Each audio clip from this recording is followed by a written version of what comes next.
Hey, Hello. How you doing? I will say I wasn't emotionally prepared for this game, doing the fourth quarter of this one, but that's okay. We'll be fine. Yeah, what's going on? I mean, you could go to the basics of the Cavs absolutely drilling their threes and the Celtics not, and that certainly is a part of the story. I mean, the Cavs 10 of 20, the Celtics 6 of 25, but I've been surprised even with that by how kind of tepid Boston's offense has been. Yeah, Cleveland has been doing a better job there. Boston is 6 of 25 from downtown, and they haven't really been able to get to the rim. I think the biggest difference that I've noticed in terms of Boston's offense, at least until he went out of the game in the third, was that Evan Mobley was actually having an effect on them around the basket, which he Sure. was not in game one, I think, because they're just so worried about the threes. But interestingly, they're actually defending the three better than they were before. Obviously, Boston just missing some too, but they're giving up fewer threes and they're also defending the rim better as well. Kind of funny how that happens. And then on the offensive end, they're 10 of 20 from three, and Mitchell and Garland have made 8 of those. So what I think the Celtics are not doing a good enough job of is forcing these other guys to beat them. Okoro, he took 8 3-point attempts in game one. He's only got one, which he made. Levert has taken 2. Morris hasn't been forced to take one. Niang has played 10 minutes. He didn't take one. And Strus is over 4. Like, he's a guy they want to try to hold down. But I think that they should be trying to do a better job of forcing Mitchell and Garland inside the arc, then showing help, forcing those guys to kick out to the guys that they want shooting threes. Yeah, I think that's completely fair. Yeah. And who's shooting and how could, of course, obviously how contested they are both important, but it has been, it's been a challenge so far for the Celtics and less of a challenge, I guess, for the Well, yeah. Miguel also pointed this out that the Celtics killed them on the offensive glass in game one, and they True. haven't done anything on that. Cleveland has just done a better job of rebounding as well. So Boston has relied on awesome 3-point shooting. You see the graphic there. They got outscored by 21 points from the 3-point line, and they're going to give up a layup there immediately to start the fourth. So Boston has relied on that 3-point shooting. They haven't particularly played well, I would say, throughout these playoffs. And now that the three ball is not falling, they're getting lit up. And we're going to get a little foul here on Mitchell as Brown attacked that matchup. Yeah, watch this. Nice job by Strus there, getting Brown switched onto him. And then you think that Max Strus is going to pop out one way, get a backdoor. Every great shooter should get a backdoor to every game because of the gravity of them popping out. That is the first foul on the Cavaliers. That can always be big in the second and fourth quarters, especially when you have a lot of your starters in. Now Boston has, of course, 3 of their 5. In terms of foul trouble, Mobley's really the only person who I would say is in difficulty now. Mobley has 4, Okoro has 3, White has 3, but 3 fouls for a perimeter player within the fourth quarter, probably okay.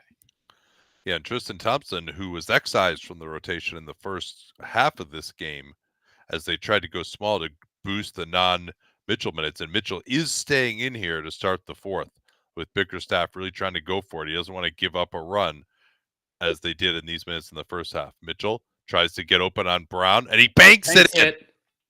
That was good defense, but this is now a 15-point Cav lead. Holiday going at Mitchell, tries to step through. Beautiful pass underneath. Tillman, not a good finisher, and they bail him out with a foul. Strus is asking for a review, probably not worth it at this stage. Yeah, Mitchell was trying to draw the foul there really more than take the shot, but counts for 3 points all the same. And credit to putting his arms up there. He knew it was fortunate, but counts all 3 points all the same. Brown Now they double team him. Pritchard on the pick and pop is wide open, and another miss. Holiday got inside Mitchell, though. Got to get a better box out there, and that's 3 points for Boston. Yeah, Mitchell just lost Drew Holiday that time. Celtics love to crash from the corner. Doesn't matter whether it's a guard or not. Ooh, LeVert getting good separation against Holiday, and Thompson can't go and get that offensive rebound, and Mobley is going to return here.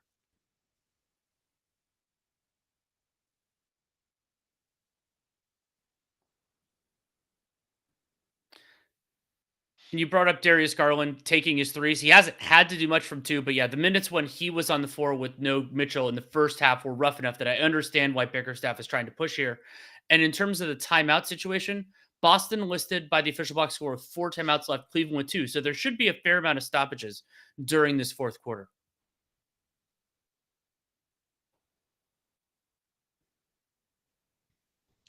Braun will bring it up. They've got Tatum on the bench. LeVert matched up with him. They're going after Garland. They set the screen flat so he can't go under. Good job by Garland getting back in contact with Pritchard. Pritchard has been doing a slow TJ McConnell impression. Brown, another missed 3. Horford able to come up with it. And we're going to go the other way. No. Oh, yeah, it is on Horford. Okay, I was about to say everyone was in Boston was cheering, but I thought Billy Kennedy pointed the other way. I want to see if this is the elbow contact here. Yeah, it doesn't look like anything to me. Maybe he grabs him. You can't probably tell from that angle as well.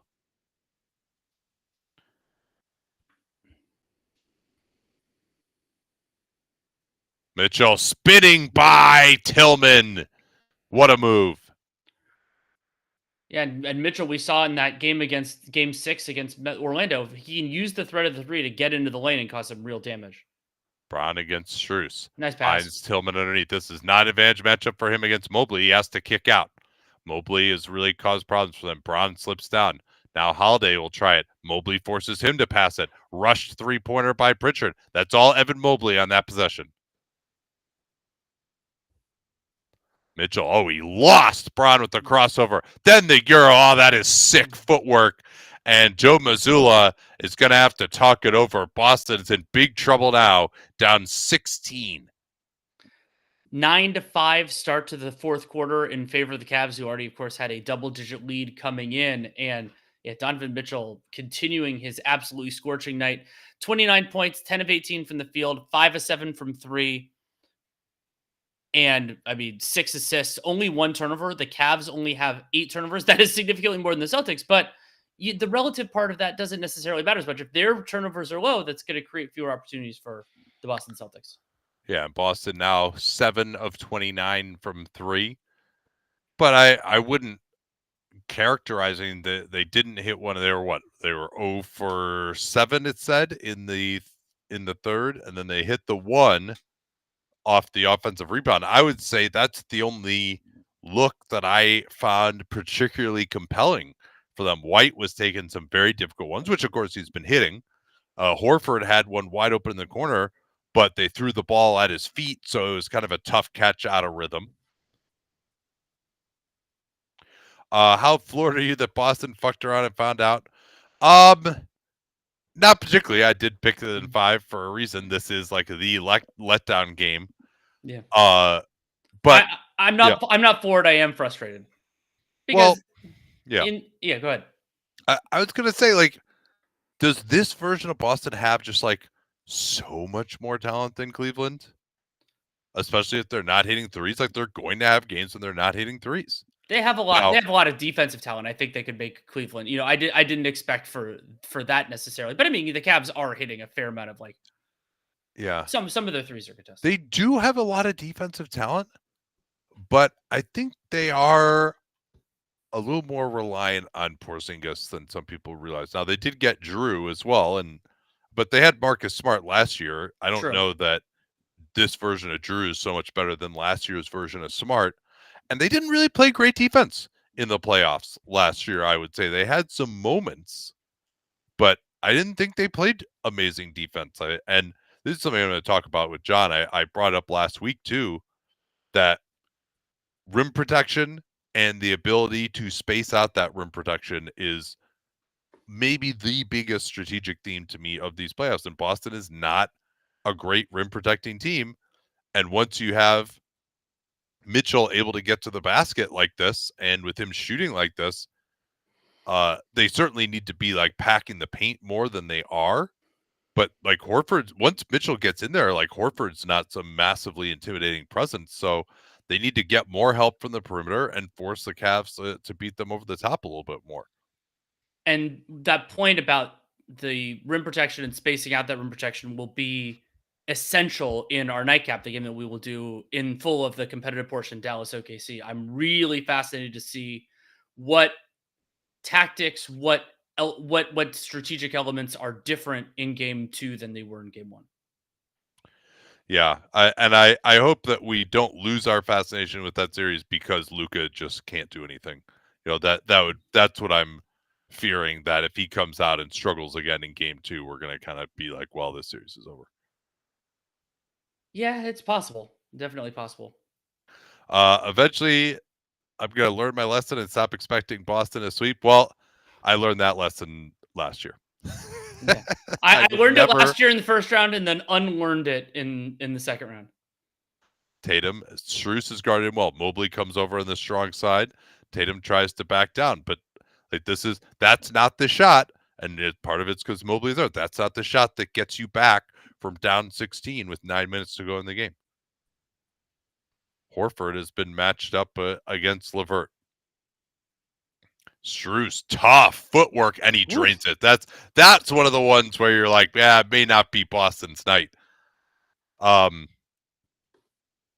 I think, yeah, I mean, we're close to turning this off, honestly. Yeah, I mean, we'll talk about it on the pod, but there's also, as much as it's like Boston, they have the talent. I picked the sweep and all this type of stuff. Cleveland is playing very well in this game, and I don't want to denigrate what they're doing just by saying like Boston should sweep them and they're not. Yeah, Boston with Porzingis, I would say yes, they should sweep them.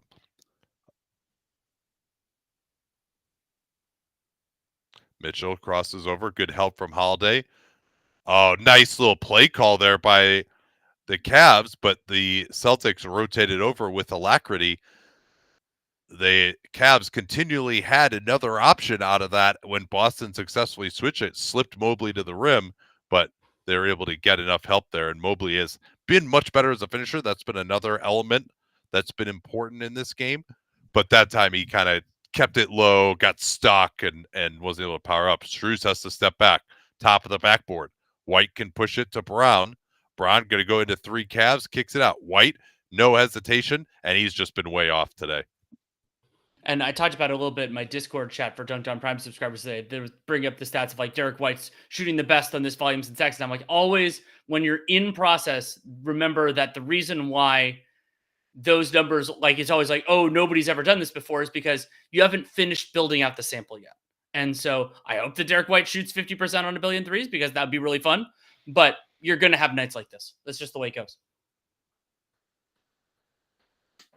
Yeah, so but going into tonight, Derek White, he was 50% on threes, taking roughly 10 per 36. Jared Allen isn't out for the season, is he? It does seem rather absurd that they, I mean, maybe it was just trying to mess with the preparation of the Magic, but that he's gone this far now and not been available makes it utterly absurd that he was listed as questionable those last 2 games of the series with the Magic. Right. And so my assumption is Allen is out until any positive news is released, and we have not had any yet. So for now. Yeah. We're there.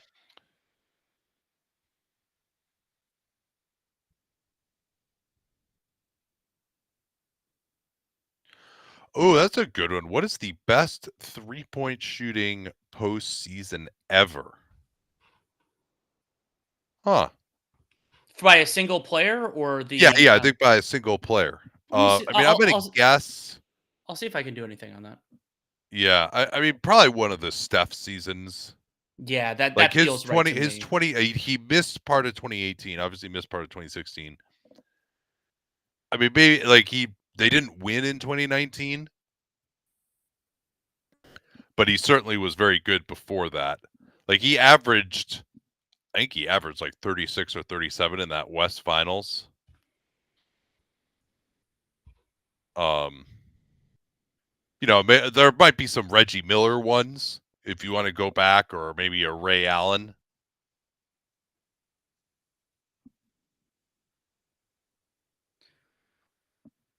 So in 2016, Steph Curry shot 40% on 11.6 threes per 36. That was 16? In 16. Yeah. And then in 17, he shot 42% on 10.3.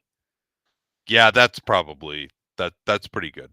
And the 15 numbers are basically the same as the 17 numbers.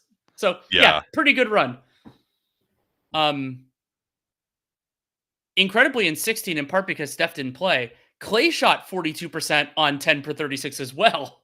In 16? In 16. Yeah, well, and like remember all those games that Steph didn't play. He was actually really awesome in most of those, like against Houston and the beginning of the Portland series. Bud fit in Phoenix. We'll talk about that more on the pod, I think. That's probably we gotta, but I think in general I like it reasonably well.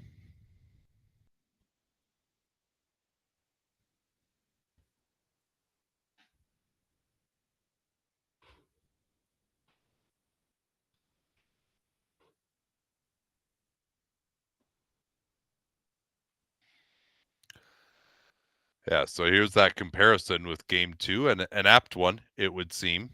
But there's much more to it than that, because they also have gotten smoked at the rim in this game. Offensive foul. Yeah, that one seemed like pretty cheap. A bemused expression from JP Bickerstaff. And that's Carousel first, so that doesn't linger too much. Garland is back in for Cleveland. White rejects the screen. Kick it to Horford. Now Brown. And nice job by LeVert getting back in for that rebound. Another open three missed, like not even close. Now they double Mitchell. Let's see if they're going to try to do that more. LeVert wants the screen from Mobley. Comes off of it. Nice. That is great process. And Drew somehow got a strip on Garland. Now it's Tatum, and he goes in for the layup.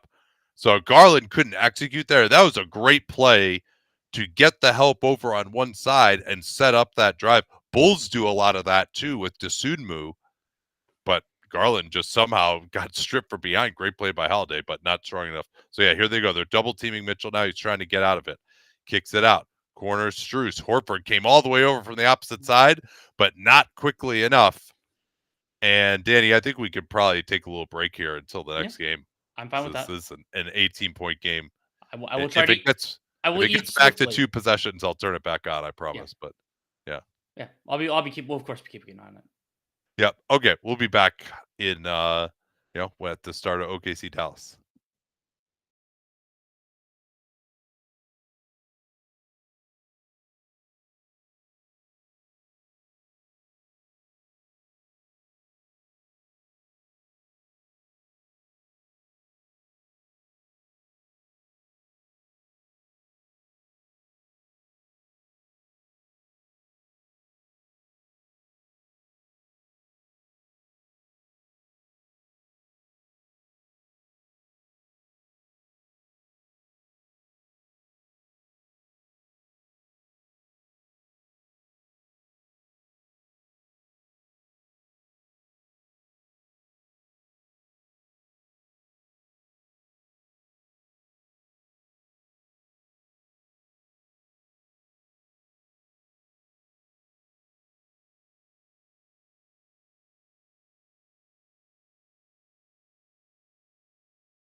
Hello. Haven't even seen the final score yet. Now I have 118-94. Okay. Excellent. I actually managed to have dinner with my family. Same. Woo, was go quite- us.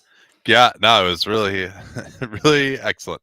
Okay, so let's get rolling here. I'm going to tweet us out quickly. But is there anything that we should expect maybe to be different than game number 1? I want to see what Jason Kidd goes to with their center coverage when Josh Giddey is off the floor. I fully presume that Josh Giddey is going to begin game 2 as the starter. He is listed in the and everything, but he will come out at some point. And I want to see how.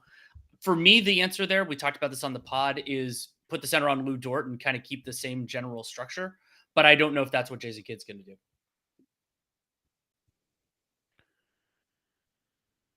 Oh man, came on too early. We're gonna have to actually talk more about this. Some of the other big things for game 1, just the rim protection on both teams and how they're gonna solve that. And I mean the obvious other thing is Luka and what they can try to do to get him going. The way that he plays, other than maybe posting up, there isn't that much like sexy stuff that you can do for him because he controls everything. And okay, you bring him off a screen on the weak side and try to get him moving a little bit. Like that's about all you're really going to do that or post him up. So whether he can actually make step back jumpers is probably the biggest thing. And I want to see see going to be an issue. This isn't a health thing, but I want to see if we get more Lou Dort ball denials when Luka does not start the possession on the floor. They could even try the strategy that you've argued with Jalen Brunson of doubling in the backcourt and then seeing if you can deny him the ball back. I don't think that's as necessary with Luka as with Brunson because Luka's former teammate has a larger offensive responsibility than Luka Doncic does with the lack of other Knicks creators. But, going to it as a novelty show.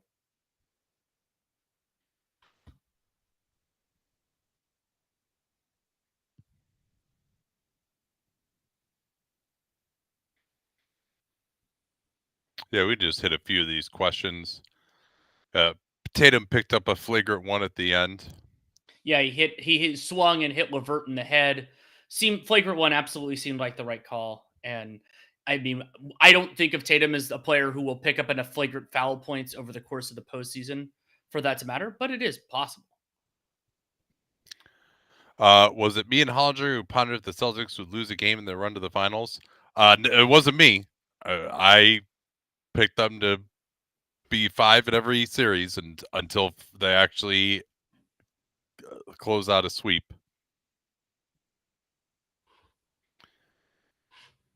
But certainly they would appear to be the class of the conference and should win even with that, even if Porzingis doesn't come back.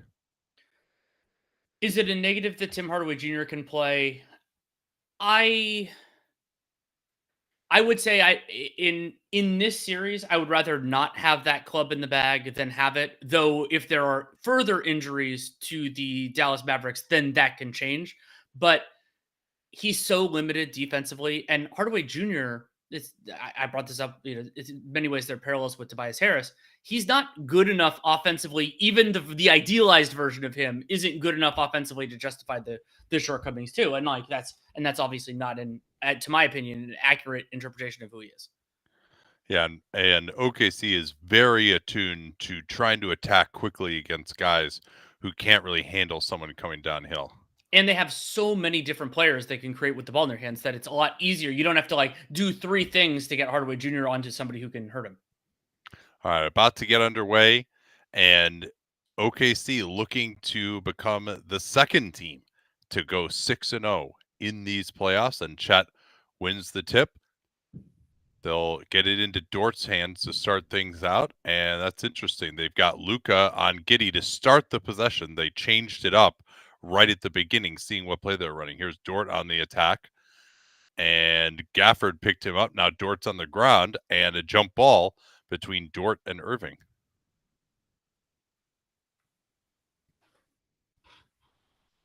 What do you think of Luka being seems like the base assignment on Giddey rather than Gafford?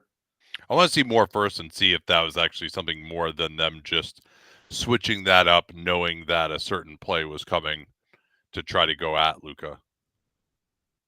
Dort does win it, tips it out to Giddey. Only 5 to shoot, though. Dort is going to fire it. That may have been an overhelp, but they get away with it. Doncic gives it up early in the possession. Doesn't look to be moving particularly well, even in the best of times. They want to go right into the post to Washington against Gilgeous-Alexander. And Gafford goes right into Chet. That, I think, is the first time he's finished over Chet with a non-dunk. But that was interesting that that's the matchup they wanted to go after first. Holmgren, a little too slow moving it to Giddey. Now they get it to him. Giddey missing and rebounded by Washington. Luka on the push. He's ahead of Dort, and Dort wrapped him up for I don't really know why. I'm trying to figure out why Dort was trying to cross Luka's body there, because it seems like that's where they kind of got caught up initially. I don't really understand. If anyone's having tech questions, Luka slammed. Now, maybe Luka shouldn't have tripped himself and fallen down. And if you're gonna do that, maybe get yourself underneath you so you don't just bang your mouth on the floor. That didn't look very comfortable. Nope. But if you have tech questions, you can type /help. They're trying to front PJ Washington in the post. Now they get Irving onto Shea. They float it up to Washington, kick out Luka's three-pointer. That's a good way for him to get started, actually, on the spot up. Yeah, it looked in rhythm there. And it seems like they're really going to try to go away from Luka right at the start here. Giddey on the attack against Gafford.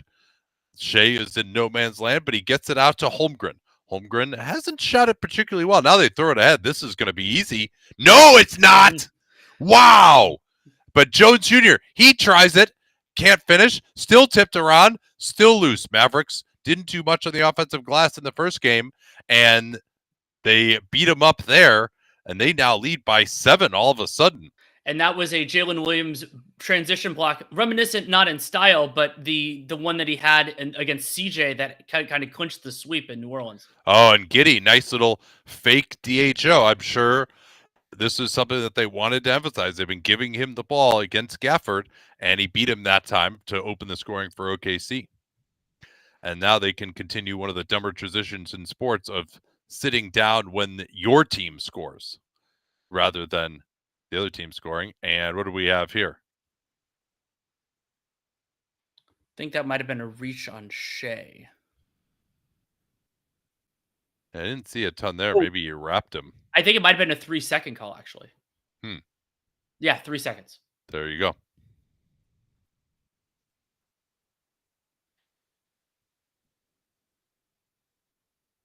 Kyrie, not amazing by his standards in game 1 either. In fact, the Thunder have yet to give up 100 points in these playoffs. Minnesota's defense has gotten a lot of attention, and they've certainly played superior offenses to OKC, but Thunder defense has been no slouch. Doncic off the screen, gets his man on his back, and got to his spot to rise up. Nice little play there early.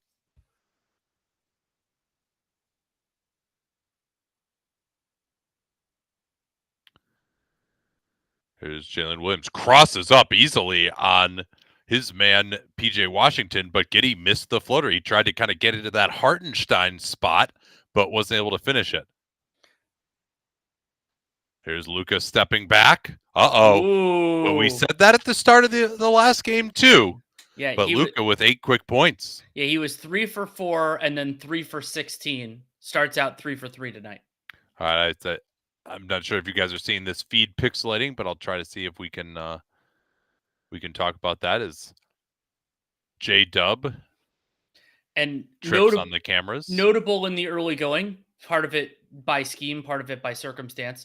Josh Giddey took 3 of the Thunder's first 5 shots, only made 1 of those, and that was goaltended.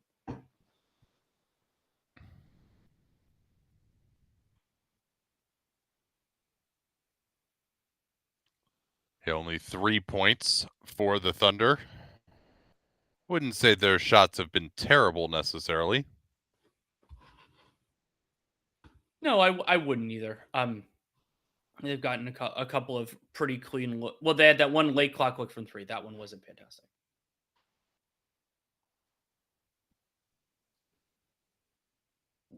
And I wouldn't even say that all of Dallas's looks are like so easy either. Irving, bothered by Gilgeous-Alexander, he stays on the ball, goes to the tough fadeaway. He had to rush that. That was a bad shot.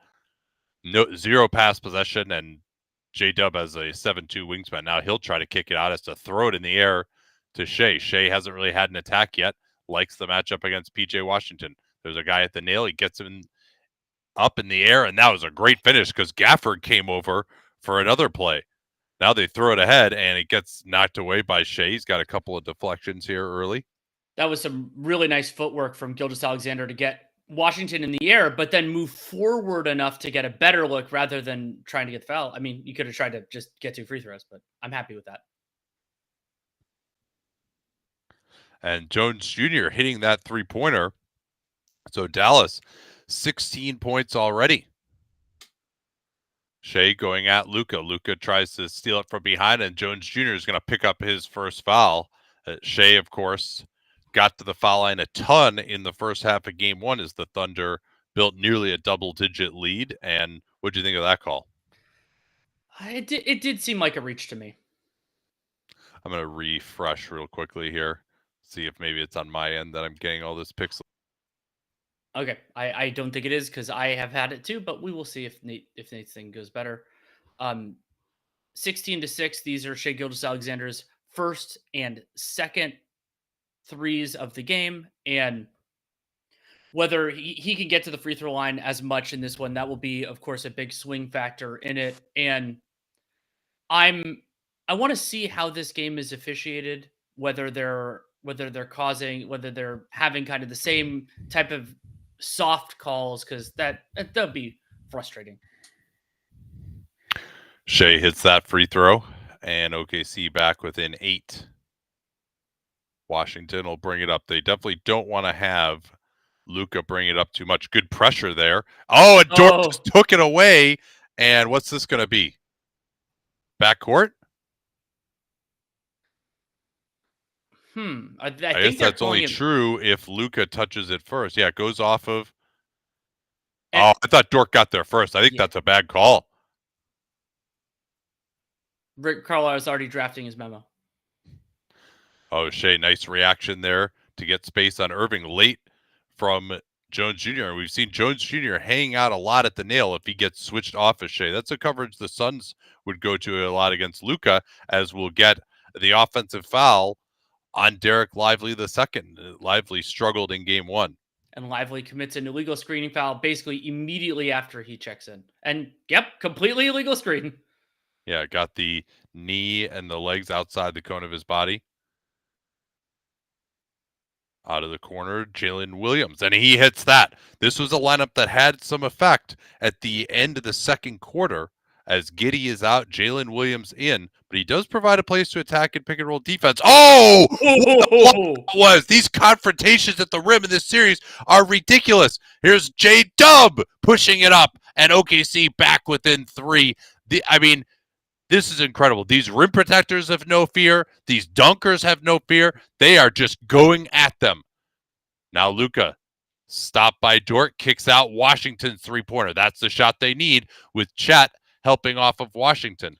With Jay Will in the game, they have to put him on the other team's rim protector, and so Chet has to cover the three-point line more. That's the downside of this group. Washington goes down, finds Jay Will, and Jay Will gets the easy one on the opposite side. And Jason Kidd's going to get a timeout. As soon as they got Jay Will in the game, the tenor changed. And one of my favorite things about Chet Holmgren for a long time has been his comfort with the ball in his hands. Like, you're not going to use Chet Holmgren as your primary option, but relative to most of these young bigs, whether it's short roll, 4-on-3, kind of whatever the structure is, there it was. Lively was out there a little bit on the floor, and they had a man advantage and just found Jalen Williams for the dunk. There aren't that many bigs that I trust more in that sort of a circumstance than Chet Holmgren.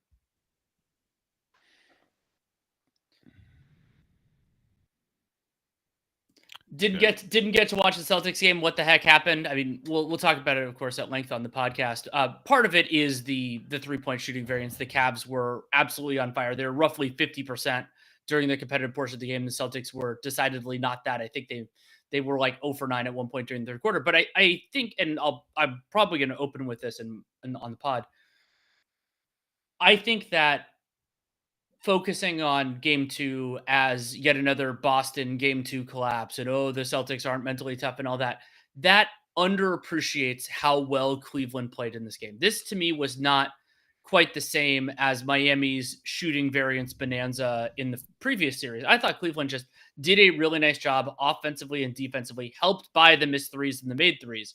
And so saying that it's all about Boston it unfairly maligns what Cleveland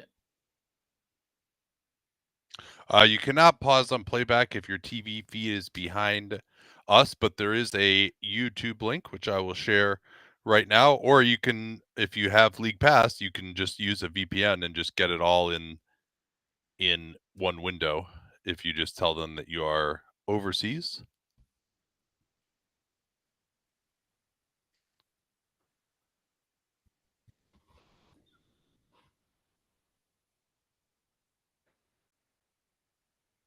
Shooting is the variable, but is the rebounding replicable for the Cavs? I think so. I think they can have a strong rebounding performance. Maybe. Could the Knicks run out of guys and Indy could still win this? Absolutely. 100%. Yeah. 100%. And that was one of my takeaways from the game last night is even though the Knicks won, I feel like this is going to be a long series because Anunoby, he's already been ruled out for game 3. I think he's out for the rest of the series, personally, like hamstring issues that cause you to miss the rest of that game. I mean, we don't even know how bad it is, but generally on the positive end of it, we're thinking more in the like 1.5, 2 week range, and it could be a lot longer than that. And the Knicks, I mean, now their backup center is their starting power forward, and he doesn't provide, as much as I love Precious, he doesn't provide some of what the others who are absent provide.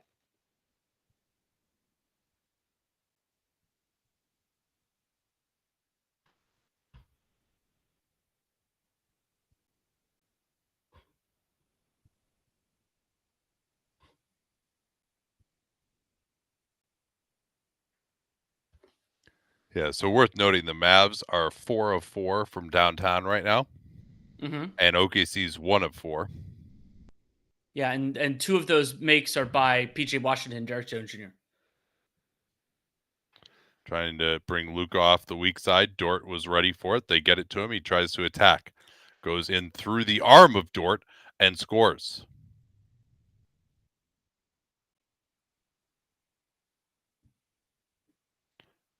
Now it's Dort guarded by Luka. Kyrie has Jalen Williams off the screen.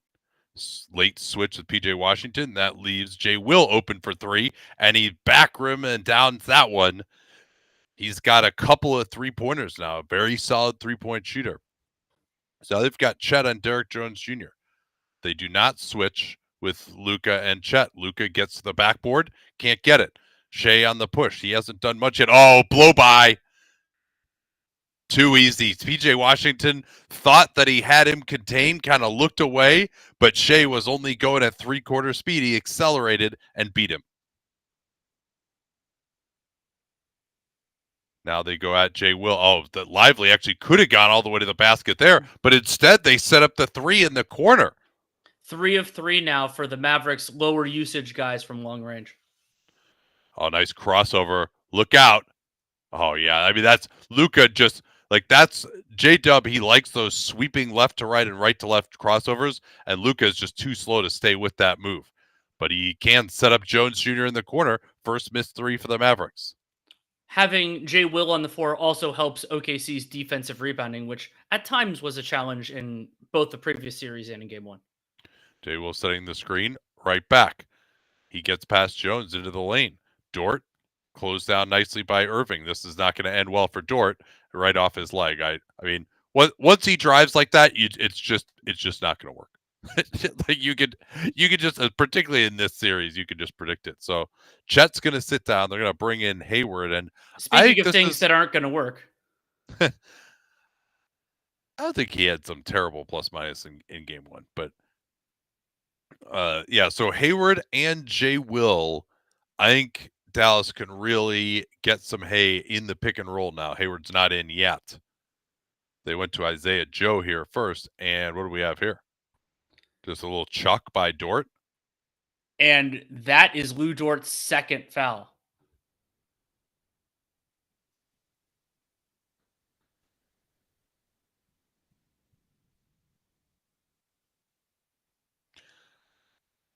I think what Ed Malloy was saying to him is you had two hands on him, you can only have one hand. Here's Luka going to fire it.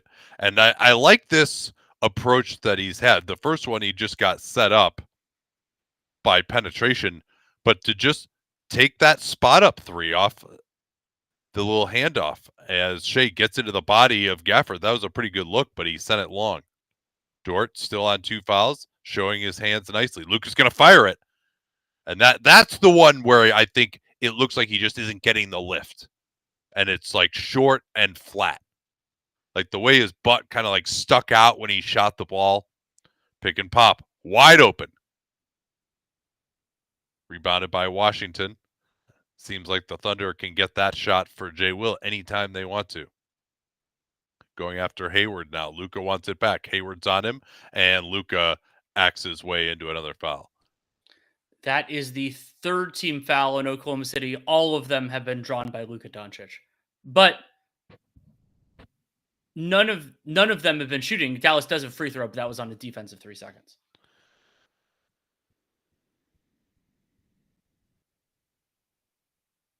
And I like this approach from Kidd of trying to get Luka going in catch and shoot circumstances. It makes sense to me. Screen for Luka again. Good denial by Dort. Now he says, PJ Washington, you go. Comes off the handoff. Floater is good. And that's, they've gotten PJ Washington, as Mark Daigneault's going to get a timeout here. PJ Washington's got a couple of plays. That was the theory of him, in addition to them thinking that he could be a good defender, versatile defender for them, is attacking closeouts, maybe in mismatches, that he could be effective.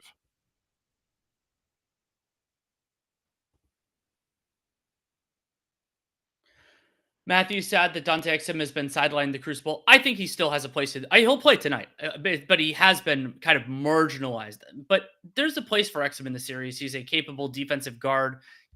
But when in a game where PJ Washington and Derek Jones Jr. are hitting their threes early, I wouldn't be surprised if Jason Kidd leans more heavily on them.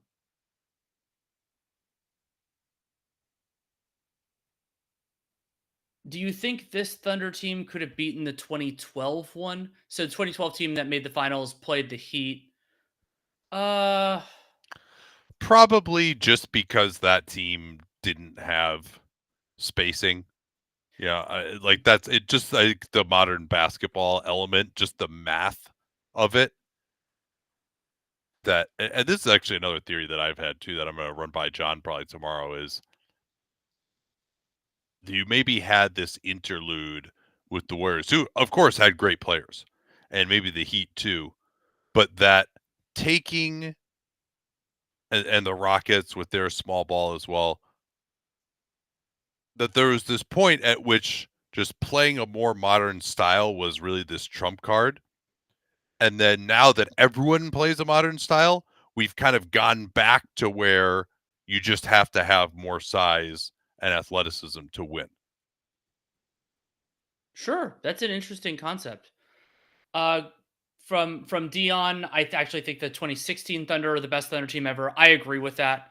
The 12 team had, of course they had Harden, but it wasn't that version of Harden. But they hadn't figured out the big man positions as well as the 16 team had. And I mean, those games in OKC, you and I were there in person, called it the Megadeth lineup. That was one of the most impressive performances I've ever seen from a team. They just crushed the Warriors in that. And of course, they lost the series in memorable fashion. But I agree. I think 16 was the best Thunder team. It maybe could have been one of the other ones where different players got hurt. But in terms of being actualized, I think 16 was the best. And I believe Andre Iguodala said this at the time, that if the Thunder had made the finals, they would have beaten the Cavs. Yeah, who knows on that one? That would have been a very interesting matchup. But I do think LeBron would have found the going pretty tough.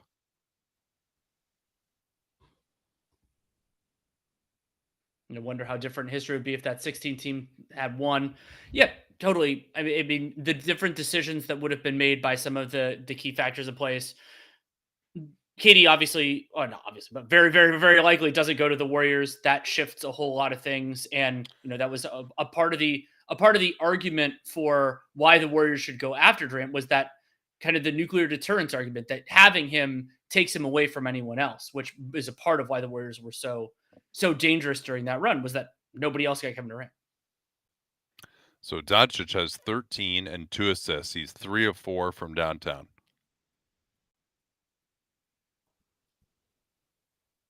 Exum is in.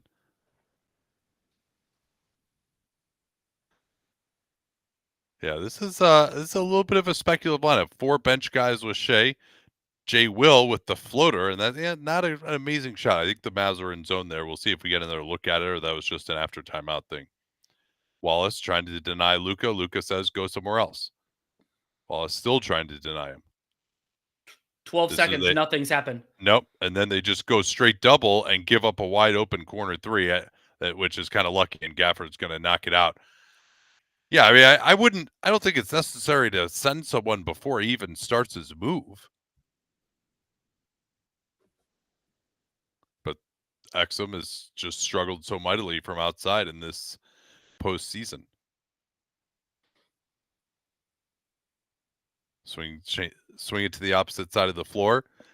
Gilgeous-Alexander working on Exum. They got a lot of spot at the boxes and elbows. No foul there. I thought Exum tripped him. And Doncic with a good rebound against Joe.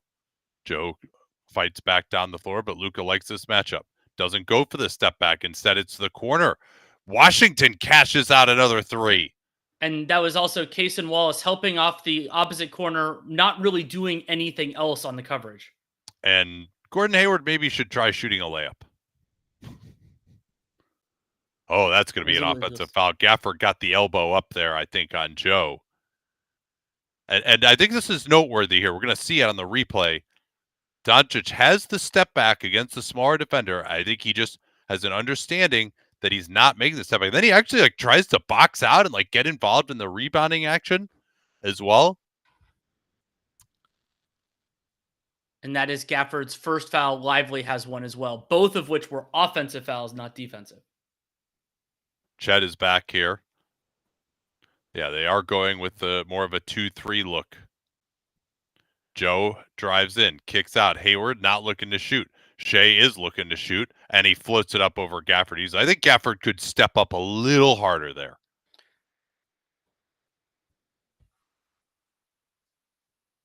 Wallace has the matchup on Luka. Exum tries to get past Shea, sets up Jones Jr. Hayward moved his feet well to stay with him. Exum has all day. Just can't buy one. Mavs haven't really done much on the offensive glass yet in this series. Joe into the lane, but nobody was running well enough for the Thunder. That's a rarity. Now Shea on the blow by. Gafford almost got it from behind, but then you see what happens when Gafford's out on the perimeter. Luka has to be the guy stepping up, and he's ineffectual. And Shea used Luka as the low man to basically screen off Gafford's contest there. Shea staying with Luka. Luka double pumps the pass, finds the corner. No, they are getting a ton of corner threes, though. I think the Mavs looked at the film and saw that. Now Luka's switching on to Shea. Where's the double team going to come from? Doesn't look like anywhere. Shea backs it out. Tried to draw the foul. Wallace got inside for the layup. With Gafford coming over to help, Wallace was able to get behind him.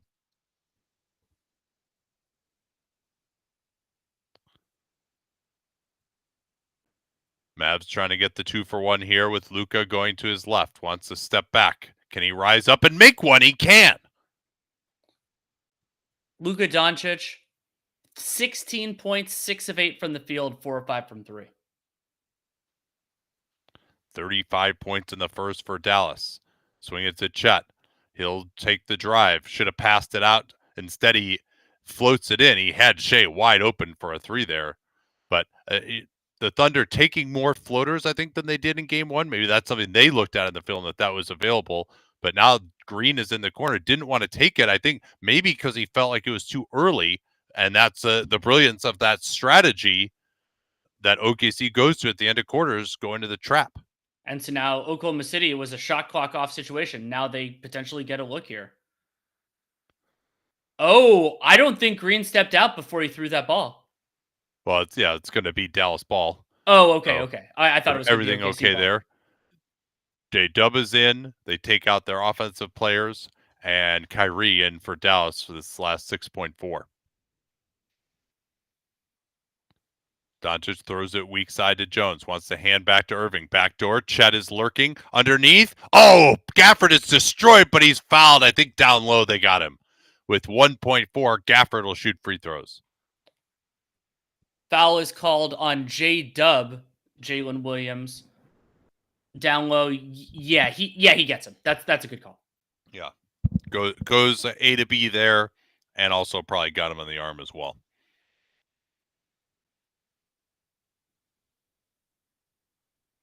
This our most offensive focused quarter of the series.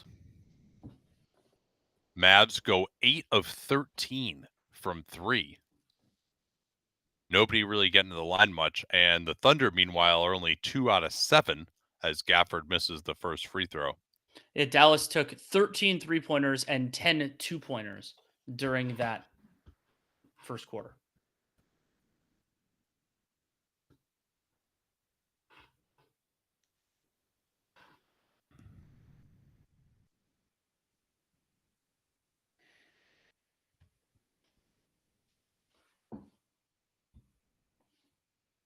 Yeah, with 1.4 left, doesn't look like OKC is going to do a ton, but this does have the advantage of just giving Luka Doncic a little longer rest.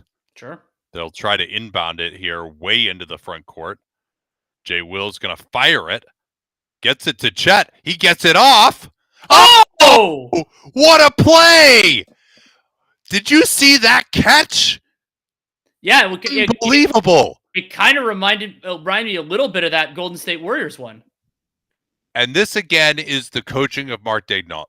So many teams are just like, we'll inbound in the backcourt to somebody who's just going to be a wuss about it and buzzer clutch. There's just no reason to even inbound the ball in the backcourt. Throw the ball into the front court 100 times, and yeah, you know what? You're probably not going to complete the pass, but every once in a while you will. Nothing bad's going to happen to you with 1.4 left. So just try it. Wait for everyone to get down there and throw it. And that was awesome.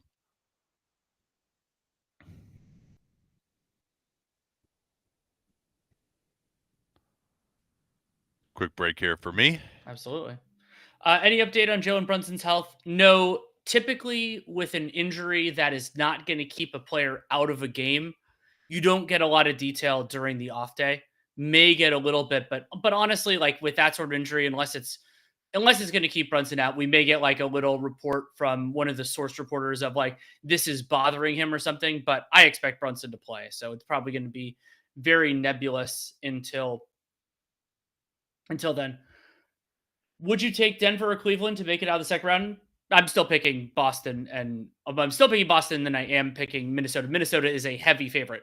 Both Cleveland and Denver can. This is not a 5% chance of making it. I think the Cavs showed tonight that they can win games in this series, and it doesn't take too many, especially now that they've quote unquote taken home court advantage to do it. But no, I still think that Minnesota and Boston are the favorites. Minnesota has played so well; they have home court advantage, and then Boston is the superior talent. How should the Wiz use their cap space? I don't think the Wizards are going to have cap space. I can look through it. I actually have my Excel up there. I believe that they're going to function. I believe they're going to function as an over the cap team. In all likelihood, there are pathways for them to theoretically open up a small amount. But I think Rashawn Holmes picks up his option. The first round pick is going to be pretty lucrative, and then they spend in either 25 or 26, depending on which makes more sense. And for the Wizards, the argument in favor of spending this year is that the TV deal is going to kick in, and so there could be some bargains to be had. But I think the main place where there are going to be bargains is on the 2-guard line. Nate and I did a podcast talking about that for Dunked on Prime that we recorded on Wednesday. And even though Jordan Poole had a terrible season, the Wizards do not need to devote some of their resources to that. I don't think that's something that they need to get into. So for Winger and company, take some time. If you can do an imbalance trade or two, because the other thing that the Wizards have is they have a couple of trade exceptions still from the Monte Morris deal. That one expires early, and then they have a small one from Muscala. See if you can take something on, see if you can get some small assets, and then just kind of run it back for one more year. The other thing that I think the Wizards should be seriously considering, I don't know whether they will be or not, is talking to teams about Kyle Kuzma. This was not the greatest Kyle Kuzma season, but he is an established commodity around the league. I do believe that while I called him the least serious player in the NBA this year, that being in that is not permanent for Kyle Kuzma. I think that he can do better if he's in a different circumstance. He has been a capable defender in his career. He has been a positive offensive player in his career. And so you get a team that's interested and that could go there. But if there isn't a real interesting offer, then hold on to him for next year. There's the opportunity cost of keeping him is low for the Wiz. All right, second quarter lineups here now. Lively is in. He played a brief period. Doncic is getting a break. They release Lively to the basket, and Chet stopped him again. I would love to see the stats on the Chet contests around the rim for the series after this is over. Here's Giddey, goes right in on Lively. That's just not good enough from Lively. Like that's your matchup. There's not a real transition situation. Here's Irving into Chet. Chet forced to miss again. Offensive rebound, though. They take advantage of Chet helping out. Nice job by Washington setting up Hardaway Jr., but he hits it off the back rim. Oh, Irving took it from Chet. J-Dub is lining him up. Irving, just lofted it over him. He's like, oh, you think you're going to chase me down? I don't think so. They switch Lively onto Chet. Now Lively is onto J-Dub. J-Dub stepping back, got a good look. Man, that guy has made himself into a hell of a shooter. He's so and now they don't guard Washington. They have no idea who they're guarding, and they are very lucky to emerge there. And another nice tip out by OKC. Hit it to an area where your guy is instead of grabbing it yourself. Chet slips out of it. They miss the switch. J-Dub on the drive, no foul call, and we'll stay here, though, with Chet on the offensive glass. He's looking a little tired. Yeah, this is the step back. Plenty of room that time. When a guy knows that he can get to a certain move and get his shot off, there's no doubt in his mind. When you can kind of pre-plan what you want to do, your shooting percentage is going to go way up. Wait, so is this Tim Hardaway Jr. or is Hardaway Jr. guarding Wiggin? What is the base alignment here? And they're switching everything, but they did start with Hardaway. And what was that, travel, or he stepped out? They called it as a travel. Yeah, I didn't see it, but I was kind of looking elsewhere to see what they were doing defensively. Lively looking to set up Irving off the screen. They don't switch it. Nice pop out by Washington. And now the Mavs starting to miss a few of these threes. They are getting all they can eat from the corners, though. We should check on that in a moment. There's that same move. That time Washington got a better contest. He was ready for it. Now they throw it ahead, and Washington will dunk it easily. Contest the three, run out, works out really well there. And yeah, we could do the splits. Dallas has already generated 8 corner threes. They are 2 for 8 on those in total. And I believe some of the other ones are they're kind of like right at the break. So it's 6, but it's pretty much 7. Yeah, and for context there, what does that number mean? Usually the worst defense in the league in terms of giving up corner threes will give up like 10 or 11 a game. So that is a huge number to have already given up 8. And they are checking out the rest of the shooting splits, though. They're 2 of 8 on corner threes, 6 of 8 above the break, and once again, 2 of 5 at the rim. Meanwhile, OKC has solved their problem that they had finishing at the rim. They are 7 of 9 at the rim. And some of that has been that Gafford hasn't played as much. They haven't really had a problem scoring on Lively at the rim. And they've also, of course, gotten some transition as well. Got asked about what if there are any lottery results in particular that we want. I haven't watched enough of the draft guys to identify like real hits. And by the way, the lottery is Sunday. Now with the draft combine, it's a little earlier than it used to be. It used to be tied in with the conference finals.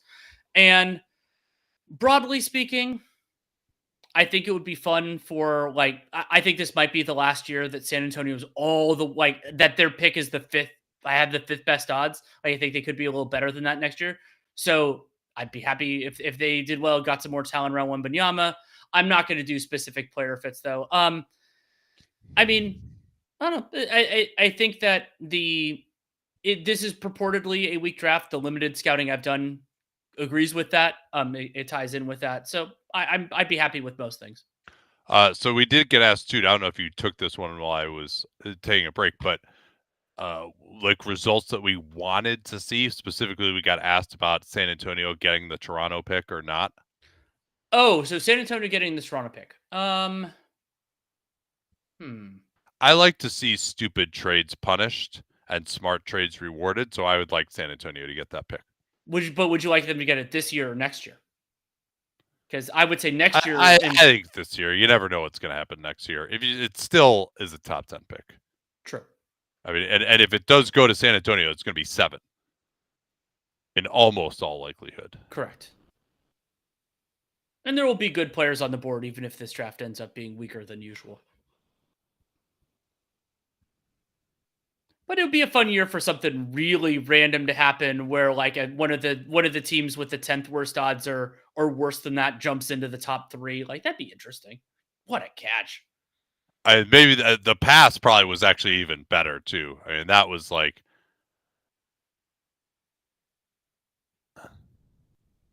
Apparently, people hit these at the Thunder games all the time.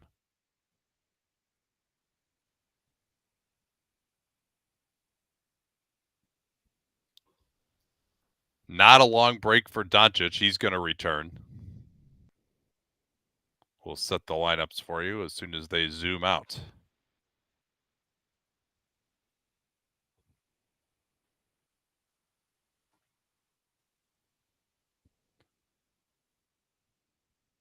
Yeah, only a 2-minute rest for Doncic, but he had that long break with the free throws right at the end of the first, too.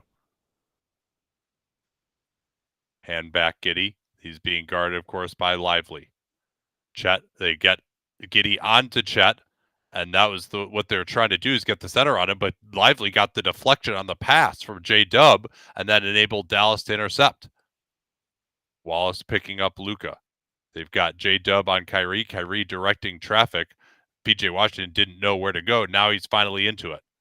Wiggins switching on to Luka, but they wasted about 5 seconds there. Luka tries to bat away his hand. Hardaway Jr. on the drive. Wallace stepped over, and Hardaway Jr. got lucky there and rimmed it in.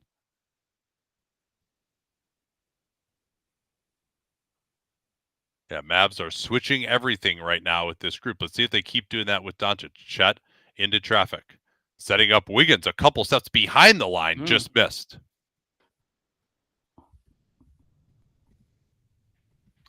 Yeah, OKC not getting the absolute greatest looks right now. Good pressure on Luka. He gets off the ball. He's just going to shoot at Washington over Josh Giddey. And Dallas now back up by 8. We've seen this a couple of times where they've been up 8, up 10, and then it's come back. Giddey in the corner. Big 3. Can't get it. PJ Washington has 16 points already in this game. He's actually tied with Luka for the game lead. That was good close up by Giddey on Hardaway. Oh, nice pass there to set up Lively. Maybe that can get Lively going a little bit as Dallas goes up 10. And when is Daigneault going to come back to Shea? I think he's already at the table right now. Irving getting into J-Dub. Now J-Dub on the attack.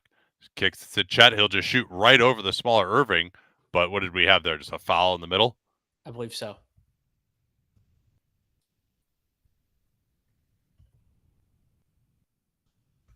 Yeah, that was a beautiful pass. One of the few times that they've beaten Chet, that fake floater. Hardaway Jr. not known for his passing, but that was really nice to actually bait Chet over. God, imagine how devastating a Gary Trent Jr. fake shot pass would be. Or Jaren. Oh yeah, that's the one. Oh, Chet tried to dunk it. That did not work either. Both these guys are trying to go up and dunk on guys that they cannot dunk on. Now they throw it ahead. Lively. Oh, he was stopped by Joe. That's one of those ones that they're talking about after the game. He needs to just kind of take his time a little bit more. Shea now has Lively on him. They're trying to help off at Chet right at the nail. Shea goes around him. And that's not good enough from Lively again. Like, you had the help waiting there at the nail. You stopped him the first time. And then you just let him back up, cross over, and blow by you to where there isn't any help.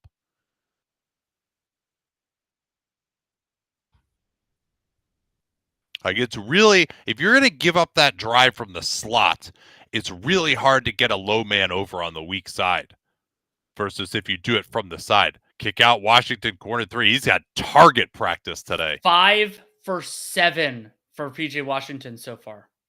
And a lot of those, again, coming from the corners. Dort goes away. They want to try to involve Luka. Here's the Spain pick and roll. Shea finds Dort. Dort, let's see if he can do something good here. Lucky to get it back. Now Shea on the drive. Kick out. Wiggins is 3 in the corner. Chet, good job by Washington getting inside position.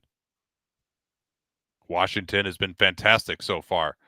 Luka spinning around on Wiggins along the baseline, and he's got it. No, did not get the foul call, though, and I think I'm okay there. Mark Daigneault's going to get a timeout as Dallas has surged in front, and it's really, I think, to me, been more about the offense right now for OKC. Yeah, they were stagnant during the non-Shea minutes, and Dallas was able to take advantage. Yeah, OKC now from the outside on jump shots, they have taken 16 and made 4.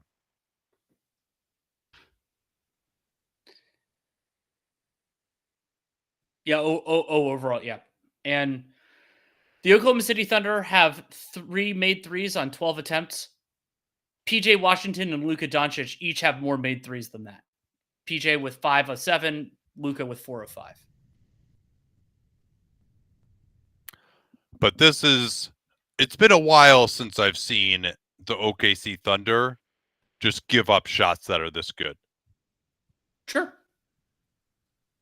And they've given up a ton of them, and without, like, I don't know necessarily like what they're taking away aggressively to do this. I mean, Dallas isn't getting a ton around the basket, but they're getting wide open threes by guys who can hit them. This isn't Michael Kidd-Gilchrist shooting a bunch of those threes. It's guys who can make them.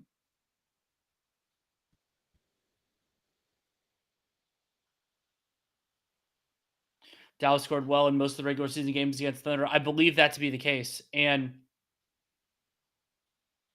Dallas is a very good offense. The Thunder have been wonderful on defense overall this year, but Dallas, I mean, they can generate good shots, whether it's around the basket, whether it's their stars, or whether it's their support players. And we'll see where the final numbers lie, but for this game so far, even with the Exum and Green not hitting a 3 so far, the combination of Washington, Jones, Josh Green, and Dante Exum are 6 of 12. Dallas will take that every day of the week.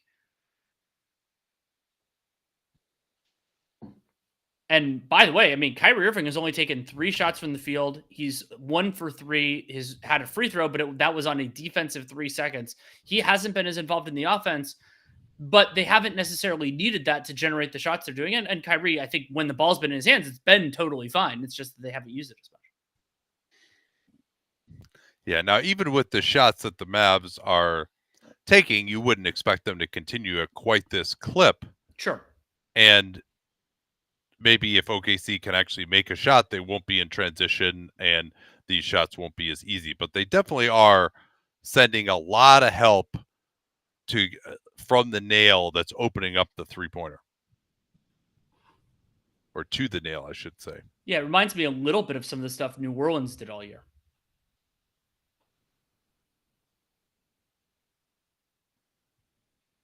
Does Giddey start the second half? I believe he does. I don't think Daigneault is pivoting that quickly. He's generally... Let's see what the score is. Yeah, but If they are down double digits, I predict he does not.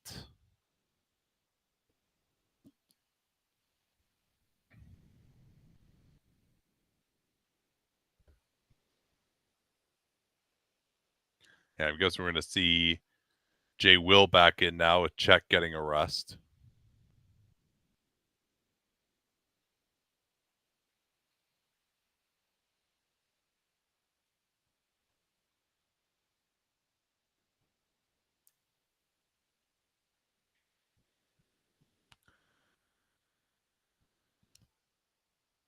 Nice backdoor there, Joe, and he got lively in the air.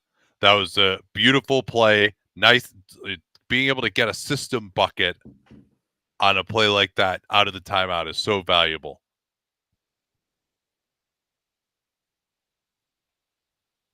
Doncic going to try to go one-on-one against J-Dub here. Let's see if he can get past him. No, just a dumb reach by J-Dub.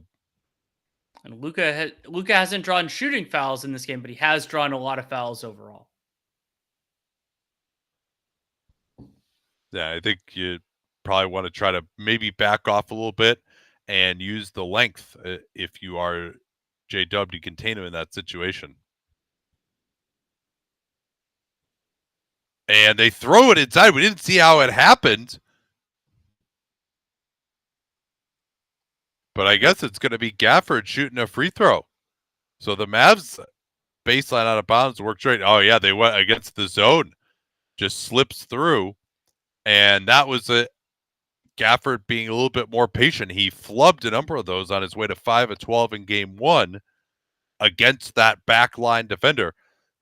So there is no Jalen Williams now. No Jay Will. They're going centerless. Yeah, they're going centerless. And the Mavs are sticking with the center. That is going to be very interesting. I do like them sticking with it. Yeah, I should clarify. The I like it is Dallas, not OKC.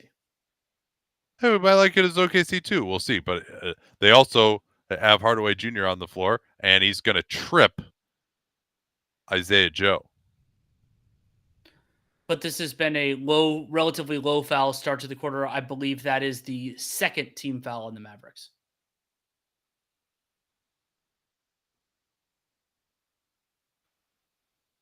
Yeah, they get Chet back in here. So Chet will be on pace if he stays out here to play 20 minutes in this half. More zone from the Mavs. Shea works on Hardaway Jr., steps through, fouled from behind by Irving. And both teams starting to commit some reaches now. And I believe that's the third team foul on the Mavericks. But I do think this zone is interesting. Like OKC is not built to just bomb threes over the top of a defense. They want to break the paint first. Dort into the corner. Yeah, that's nice. That was really nice zone offense there.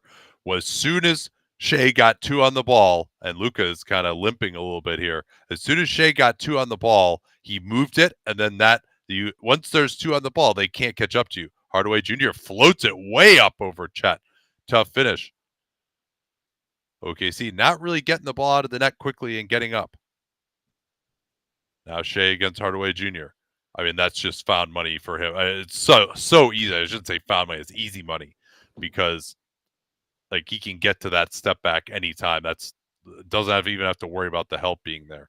Irving, pick and roll. There's the play by Gafford. That's what they were talking about again, where Luka was like, oh, go dunk it more. But what they really ended up talking about was catch the ball, be a little more patient. Chet on the pick and pop. Irving closes him down. Chet trying to go behind his back, sets up J-Dub's three-pointer from above the key, and he hits that again.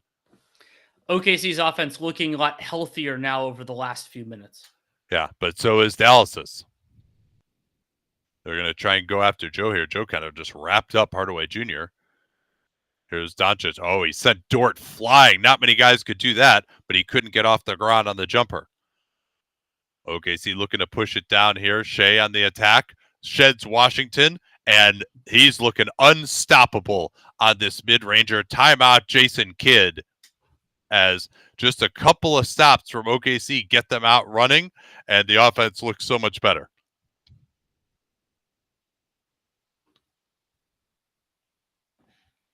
The Thunder have taken 6 mid-rangers in this game.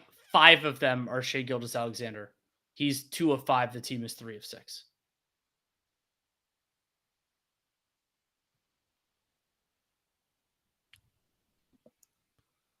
Did Giddey ever sub back in? Yes, he did. So Giddey played the traditional minutes that he does when Shai Gilgeous-Alexander sits at the start of the second quarter. He was in for that, subbed out, and so this rest hasn't really been that uncommon. We're at the 4-minute mark, but if he's out much longer than this, then he's not closing the half, and I don't think he's closing the half. Yeah, Shai not relying on the free throw line today. In fact, nobody really in this game has been. Shai's got 16 on 7 and 11, and J-Dub 12 points on 4 of 6 from the field. Those two have been ultra efficient. It's been the Thunder role players that haven't been particularly good, and then Dallas continuing to shoot over 50% from downtown, but they're starting to get some stuff at the rim now offensively as well. Yeah, that's a good point, and it's a overall, I think both shot charts are pretty healthy so far. I mean, Dallas having 9 attempted corner threes in one half is pretty striking, and this half is not over. Yeah, and you see it's the left corner too, because Luka likes to go to his right and then fire that pass right to left. Irving going to come off 2 screens here. Shai switched out on him. Irving going to work on Shai. Gets to his spot, forced to pass off. That was a great pass. Ozzy almost hit the ground, but Jones Jr. missed that 3. Here's Williams going right in. Gafford ran him down from behind. Second time Gafford's done that. Gafford looked like he did something to his hand. I might have hit the backboard. You might be right. It looks like he's back into it just fine. And it goes right through him to Jones. Now they double team Luka in a difficult spot. Take it away. Great double team against the sideline. Shai goes in, and he made it. Back within 6 for OKC. That was a good double team against the sideline. Live whiz at the table. This might be an injury for Gafford. Yeah, he's holding his hand. He might have asked to come out. Yeah, he couldn't catch the ball there when they threw it to him. Here's Dort staying in front of Luka the first time. Double team comes. Luka steps through. What a pass to the corner. Washington can't quiet the crowd. Yeah, Gafford is still holding his hand. He must have some sort of like a dislocation or something. Here's Shai on the attack, setting up Dort for his wide open 3. 3-point game. And Dallas is just spent a discretionary timeout. They don't want to here, but Gafford is just holding his hand this entire time. He's going to set the screen. I don't think he can even catch. Yeah, he can't catch it with his right hand. And then he just probably they should have taken a foul to get him off the floor. But are they in the bonus? They probably are, huh? So Gafford's going to have to go right in there. They actually are not. Dallas could have committed a foul there, and it wouldn't. Yeah, they should have. And caught it on the backboard. On the side of the backboard there, like half the hand, maybe. Yeah, side corner. Push backwards. Oh, that might be. That might be. Yeah, well, let's see if there's another look at it, but that didn't look great. Here's J-Dub. Wants to go at Josh Green. Lively. Good job closing down Chet. Chet tries him now into the lane, and these Chet drives continue to be bad. Oh, that's a 3rd foul, an asinine foul on Dort. Doncic, of course, fell down, but that's going to be his 3rd, and all 3 of them have been cheapos. Yep, and he has Luka's arm held there too. Yeah, that is a genuine foul. Luka sold it, but it was a genuine foul. And so I mean, Lu Dort, and remember the other one, he had 2 hands on Luka, and that was his second foul. And then I think his first foul was a Chuck is like it was tripping him at the beginning, and we were wondering if that was an intentional grab. Yeah, Dort will sit down. Wallace is going to pressure up against Irving. So a blow for OKC, but maybe a bigger one for Dallas. They're going to double team Irving here. Doncic tries to step back.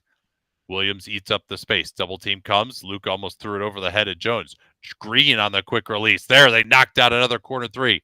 They are giving up corner 3s left and right now as OKC is going to the straight doubles, but they forced some turnovers out of that too. Shai trying to get past Jones Jr., who cuts him off. Shai still working into the lane, and I think they're going to get, what is this?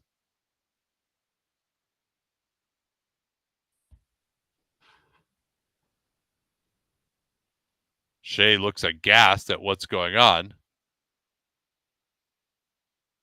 And now they're going to look at something.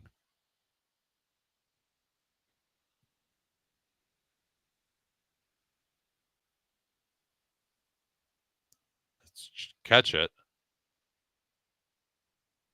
Yeah, I mean, that's a foul on Jones Jr. right there. And then Shea gets the elbow up afterwards.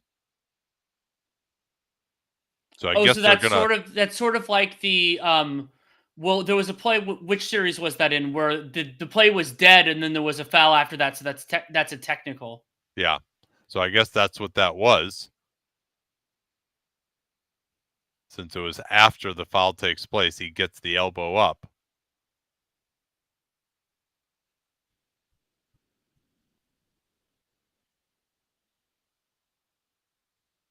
Yeah, not even really an elbow, more of a forearm. Oh yeah, that was game 1 of this series. It was the Shea kicking after the play.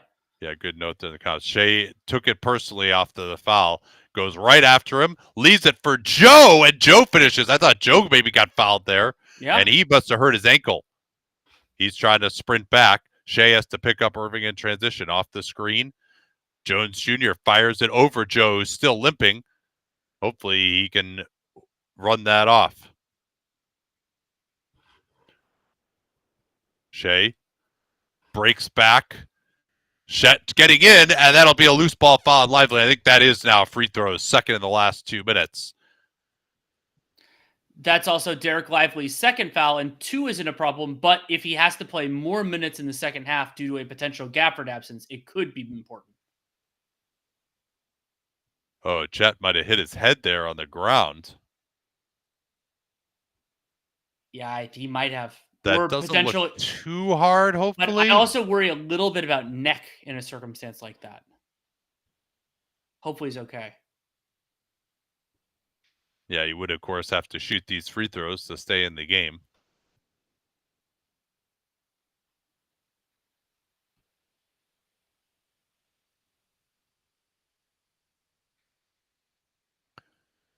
So how does this feel to you right now? Is this OKC absorbing Dallas's best punch and they can cruise in the second half, or is this Dallas has kind of found something? I think that Dallas found something that will be taken away, and that OKC can concede less. And also, PJ Washington's 5 of 8. Well, there will be focus on that, but overall, that group. So now there's 7. So like the Green, Exum, Jones, Washington. That group is 7 of 16, I believe. So that's still better than you would expect. Yeah, well, and if Gafford is out for the game, Dallas is pretty fucked.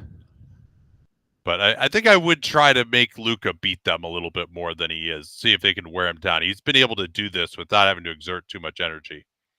Doncic getting off the ball here. Jones Jr. on the drive into the charge. And blocking foul, says Scott Foster. I don't think that Jalen Williams was in his path there. Watching it live. Yeah. That was one where I think he was out of control if you just go straight up.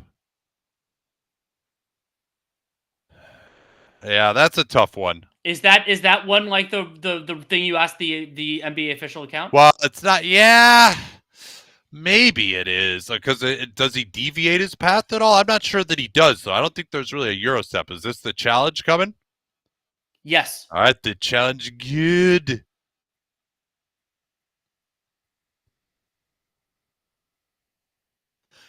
Yeah, he does kind of try to jump sideways there. So for those who missed it, I talked about this in the pod yesterday, that I've asked the ref watch party account, and I said it in the context of a Euro step, but it would apply here too.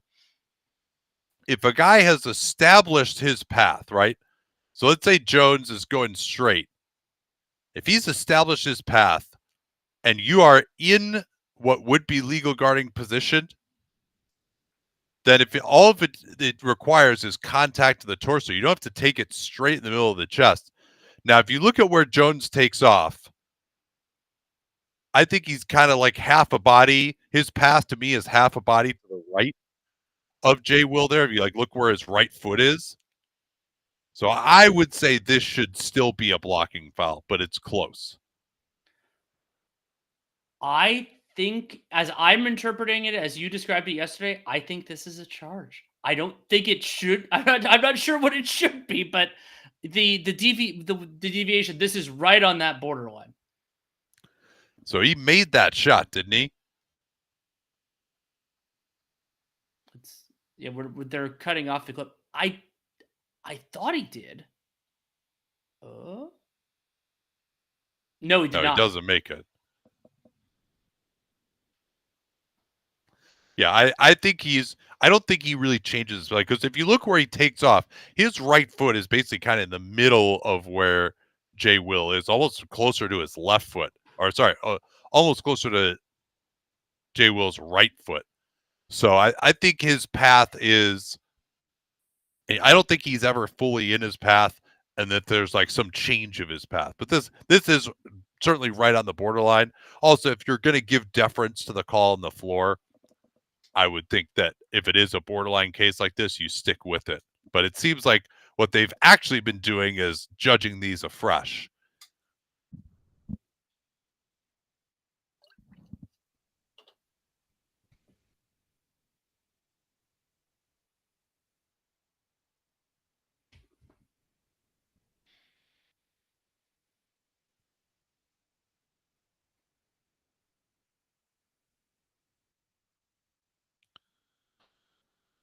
But this is taking too long here, too. That's the other thing, Danny. For something at this time of the game. Yep. My this is policy on this ones, is every replay review that is not involving an ejection should be no longer than 30 seconds. If it's the end of the game, maybe longer. But this is, if it's this close, you just don't overturn it.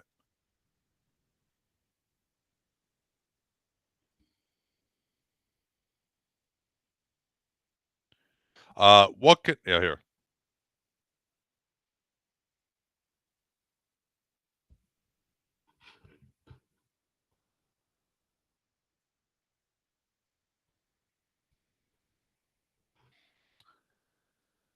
Yeah, I wouldn't, especially because he didn't make the shot. I wouldn't have challenged that one. And it's not like that foul matters that much to Jay Will. It's his first. Yeah, now it would have been a third on Jones Jr., but like he's not. Yeah, yeah. I think there wasn't the combination of likelihood of success and upside not there to me in that one. Jones Jr. makes the first. He's 1 of 4 from outside so far.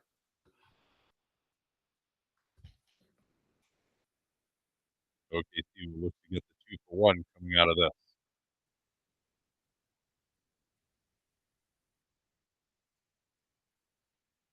Irving picking up J-Dub. They set the screen to involve Luka. J-Dub blows by him and dunks it. And that's a 2-for-1. And they went centerless there, too. Did you notice that? So great recognition knowing you can go right to the basket. They're putting Chet on Derek Jones Jr. now. 10-second differential. They bring Irving off a wheel. Doncic will pop out. Wallace is on him. Doncic gets plenty of space on the step back off the heel. Josh Green almost had the rebound. It's loose. Irving picks it up. Green, he should have waited. He made the shot, but so that bails him out somewhat, but he should have waited. And we'll see whether OKC can score coming back here. Luke has to pick him up. No foul. Fade away. Joe tried to tip it. Good to see Joe back with that ankle sprain. But Dallas, great first half. But of more import, we have not heard anything on Daniel Gafford yet, and hopefully he doesn't have like a dislocated finger or a broken finger or something like that. So that will do it for this halftime. We'll be back for the second half.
All right, welcome back here. We'll see whether Daniel Gafford is going to be on the floor or not. He was back on the bench, and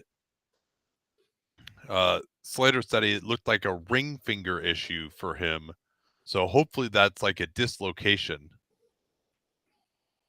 And I want to see whether OKC's strategy is going to change. Are they going to try to be a little bit more judicious about their help to try to make Doncic be the one to beat them? Irving hasn't really done much. It's been a lot of threes, a lot of corner threes so far.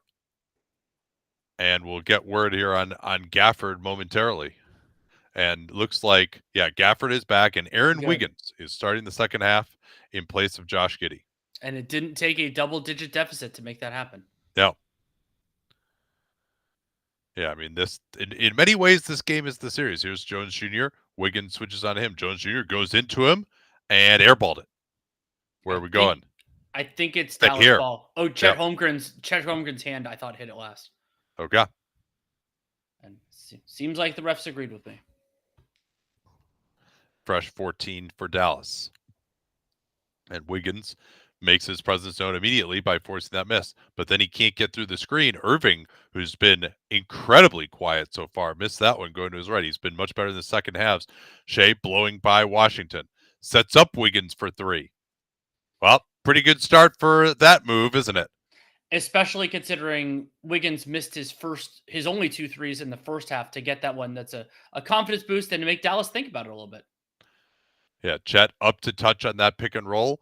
Wiggins comes off the corner, and they don't make him pay with Jones Jr. Now it's Irving getting to his spot against Wiggins. And that's a matchup. We'll see. This is our first time really seeing Aaron Wiggins in that playoff crucible. What does it look like with him guarding Luka one-on-one, guarding Irving one-on-one? You just never know about a guy until you really see it. Pick and pop. Here's Chet's three, and that's a big shot for him where he's kind of struggled from the outside. OKC 2 threes immediately where they had struggled from downtown in the first half. Doncic gets a good screen from Gafford. Waits for Dort to get back in front of him. Fires it, but off the back rim. Shea picked up by Jones. They set the step-up screen to get Luka on him. Where's the help coming from? Shea working Luka. Gafford came over to help. They'll try it again. Shea gets past him. Wide open. Yes. And it is a tie game after that early Dallas success. And Wiggins out there, it's harder to defend. And Shea, I mean, four times probably he's hit that same move going to his right and then the baseline jumper. Maybe at some point they want to force him to his left. Because that's the move, right? He gets going there against someone who can't contest him. And now Chet almost got a steal. Gafford goes in. Tough finish. Missed it. Shea knocked it away from Jones. Now he's ahead. Gafford trying to run him down. Shea gets in, and he could feel Gafford from behind, but the Thunder had the loose ball. Back to Dort. He should get off the ball here. He's got Gafford on. That was terrible. Shed will take the three. Missed that one. And not a good possession all the way around there, I thought, in terms of the Thunder decision making. And now they're going to give up transition. Wiggins got the stop, but Gafford's able to pick it back up. But and is that his other hand? No, that's the right hand again.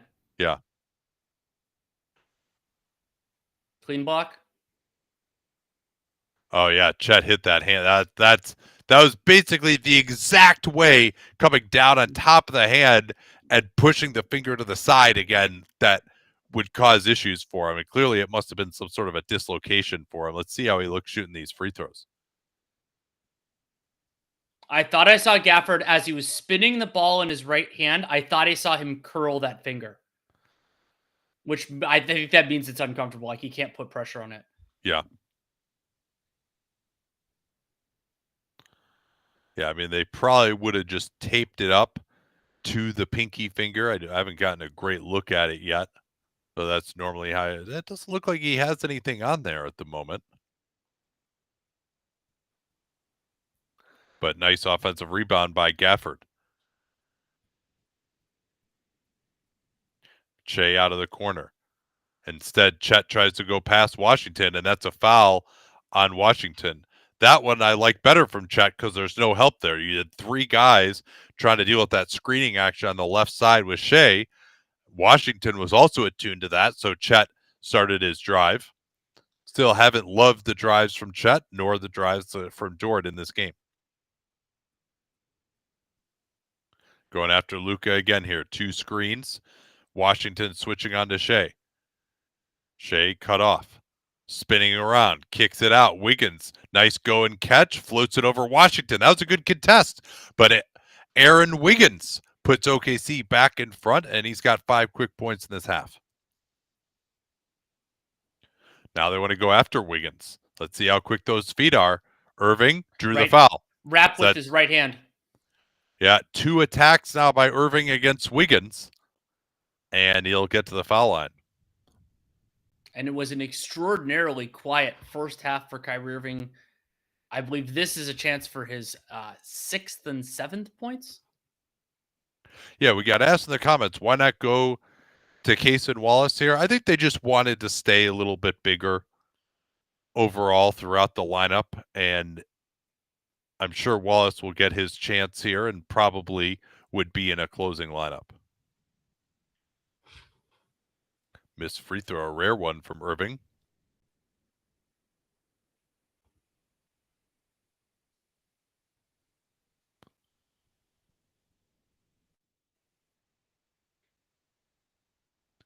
Kyrie taking his time here. Should do the Giannis count. And makes that one. Tie game. Thunder will push it up here after the free throw. Chet, hand back. Gilgeous-Alexander. Chet rolls the basket, sucks in the defense. Dort's 3 is good.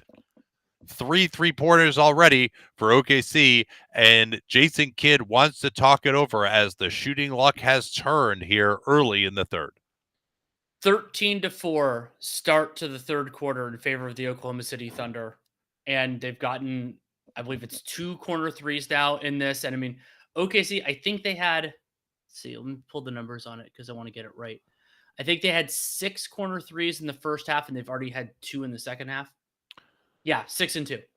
So another thing I wanted to point out there, and this is one of the things that you talk about with OKC being well coached. Made free throw. Just get a little pace, right? All right, J-Dub, you kind of just dribble the ball up a little bit faster. Quick get it to Chet. Don't let everyone get set. Don't let everyone kind of figure out exactly what's happening. Get it to Chet. Quick handoff to Shea. Get everyone moving, and you can actually still get into a quick hitting action, changing sides of the floor, getting into your action quickly. Dallas is not one of these pressure teams like a Minnesota that's going to take you out of your rhythm on those sorts of things necessarily, where they're going to deny or push you further out on the floor or anything like that. So you can run your actions quickly. Yeah, it's a really, really good point. I'll remind everyone that Nate and I are actually going to do our Dunked On recording tonight as a live show. We're doing that on YouTube, so you can follow us there. If you don't already subscribe to Nate's new YouTube channel, you should absolutely do so, whether you're watching us on playback or you're watching us on YouTube. Yeah, I think, listen to us for 3 hours. If that's not enough for you guys, you can roll right into the Dunked On recording.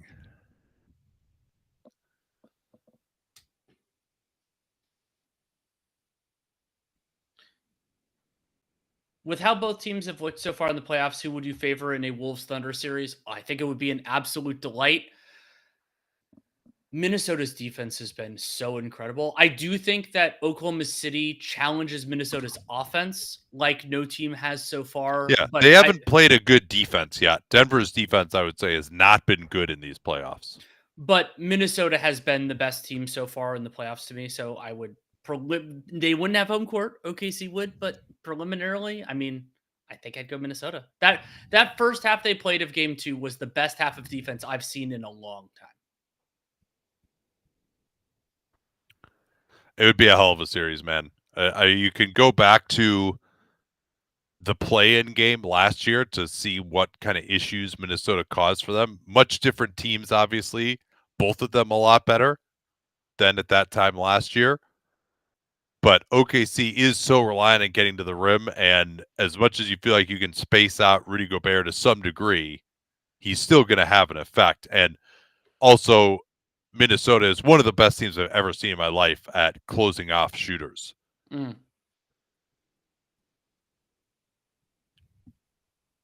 Noah says Luka already looking winded is not great for Dallas. I noticed that too. There was one of the possessions, Luka was off ball as they came down the floor, and he was just moseying down. It's like, this is the beginning of the half. I noticed that too. I'm a little bit concerned. Yeah, so this is 3 assists already for Shea in this quarter. And he also had that jumper, so he's basically been responsible for everything here for OKC at the start as they've surged back in front. Four assists in the third quarter. So, they double Luka at half court to take him out of their ATO. Washington open for 3, and he makes them pay. PJ Washington has had the touch in this game, his 6th three-pointer.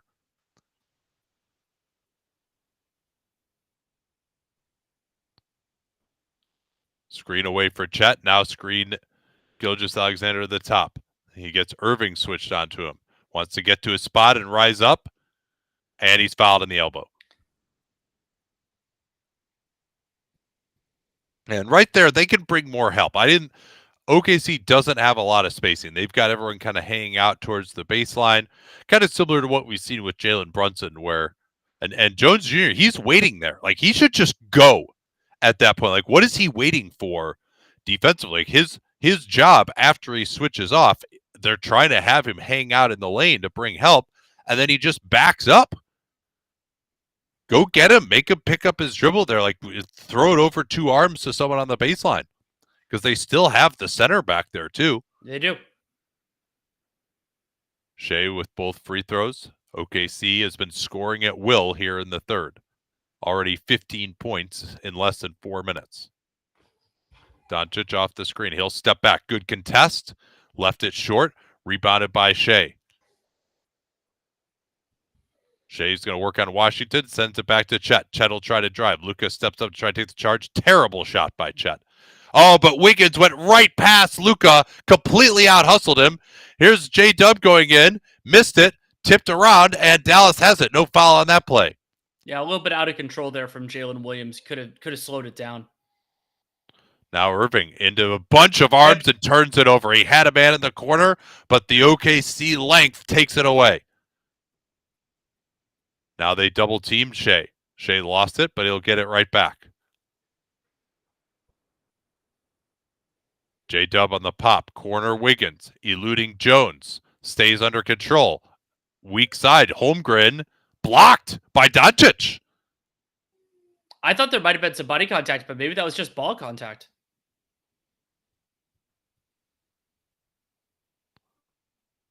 Two-point Thunder lead. Chet looking a little tired here after that exchange. Doncic off the screen. Dort getting back into contact. Tries to go through the arm of Chet. Didn't get it. Those calls are not happening for anybody here. Luka's way behind. And Shea got it knocked away. Great hustle by Gafford. Now Luka goes in. Chet trying to stop him. Man, Luka is just an unbelievable finisher. Like, he just has such a great understanding of how to finish at the basket. And he decelerated there a little bit, I think, just to get Holmgren off rhythm on the shot block there. And he got into his body, too. And now Jones Jr. is going to get called.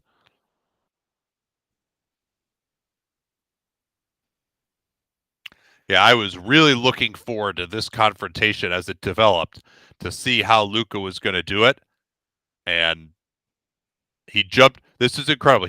How many inches did he jump off the ground here? Maybe about 3, would you say? A modest phone book, like not a big municipal one. Yeah, Luka's going to sit down. I don't know if he's tired or what the story is, but Exum is in for him briefly. I do like that, though, of just saying, hey, if you're tired, we'll get you a quick break and then get you back in. And Kyrie's out, too. Maybe they couldn't sub him in time? Oh, no, they're going to call a timeout after this. Oh, one of those. Yeah, okay, got it. Yeah, or it's actually probably the under. No, a timeout's already been called. So, yeah, I think that's. So, back screen. Good job by Exum denying Gilgeous-Alexander. They go to the opposite side. Shea against Exum. Lively will switch on to him. Late clock. Shea steps back to the right. Wiggins got inside position. He's been hustling like crazy, and he'll get OKC another possession. Fantastic. And unfortunately for OKC, though, that because it went out of bounds, that does get Kyrie to the table.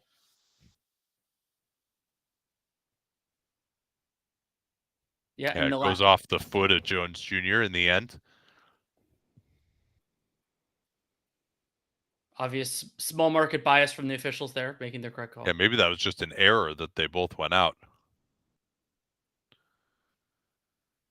They twist it for Shea. Shea into three guys, kicks out. Williams on the drive into Lively, and he walked.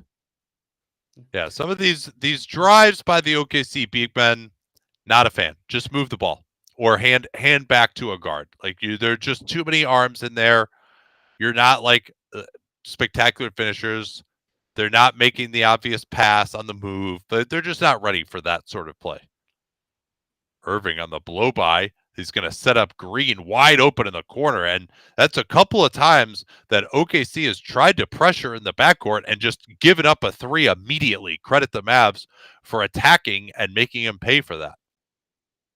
Hardaway Jr. is headed to the table. Kick it to Wiggins. Wiggins, he gets off the ball a little faster. Williams attacking Lively. Steps back. Good contest there by Lively. He may have even gotten a piece of it. At bare minimum, you changed the structure of the shot. They go under on Washington. Washington can't get it. Lively, great job keeping it high. Poor job finishing it. And a bad foul. They did not need to call that one. And that's Derek Jones Jr.'s fourth. Yeah, that's one where it just he's dribbling it up floor. No danger of a turnover. He's showing his hands. He's just going hard for the ball. You say that, and Jalen Brunson would have fallen over on that play. Okay, I did reach in. That's what it is. Yeah, he does reach in there. I take it back. He showed his hands late. I didn't see that reach in early. Lively has been solid switching these last couple of possessions. Gilgeous-Alexander rejects the screen beautifully, and Josh Green's got to make him use that screen. Did not direct the ball. Lively looking to hand off to Irving. Doncic is still on the bench. Green against Jalen Williams. I don't think this is an advantage matchup for him, and he just proved why. Hardaway going to try Joe. Hardaway will jack it up and score. And Tim Hardaway Jr. can generate those kinds of shots. I just don't think he makes them enough to justify, but good for him to make one.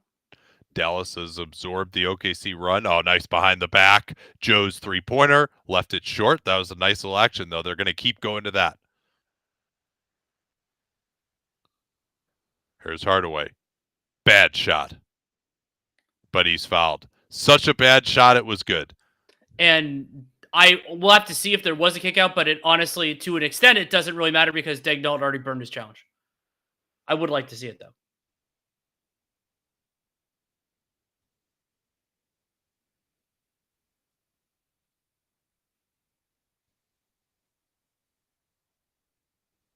Yeah, that angle doesn't really show it.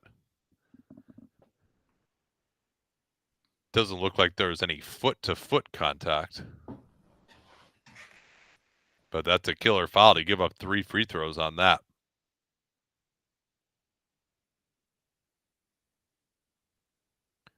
It is quite interesting, though, that OKC having a lot more trouble scoring now with Luka out of the game. Mm-hmm. Second free throw there, and Giddey is going to come in off the bench. He'll replace J-Dub. J-Dub usually starts the fourth quarter. Typically along with Giddey, but something I'd wondered about is whether there would be an avenue, because I've argued that Giddey is superfluous with the other two creators on the floor. We'll see how this goes. Yeah, and I would like to pair Giddey with Chet, not only for his ability to roll to the basket, but also to get some rim protection behind him. I don't know if I like the J, Will, and Giddey combo. They try to run some screening action with Giddey as the passer. Great switching by the Mavs, and Giddey throws it away. That was great defense by the Mavs. And then leading to pass. The beautiful look. Timeout. OKC is Dallas. This is the 4th time now that OKC has gotten it tied or taken a brief lead, and Dallas surges back up by 3 possessions again. And Josh Giddey comes in to run. They run that specific play for him. Admittedly, very good OKC defense, Dallas defense, but he does throw it away in the end. Quick break here.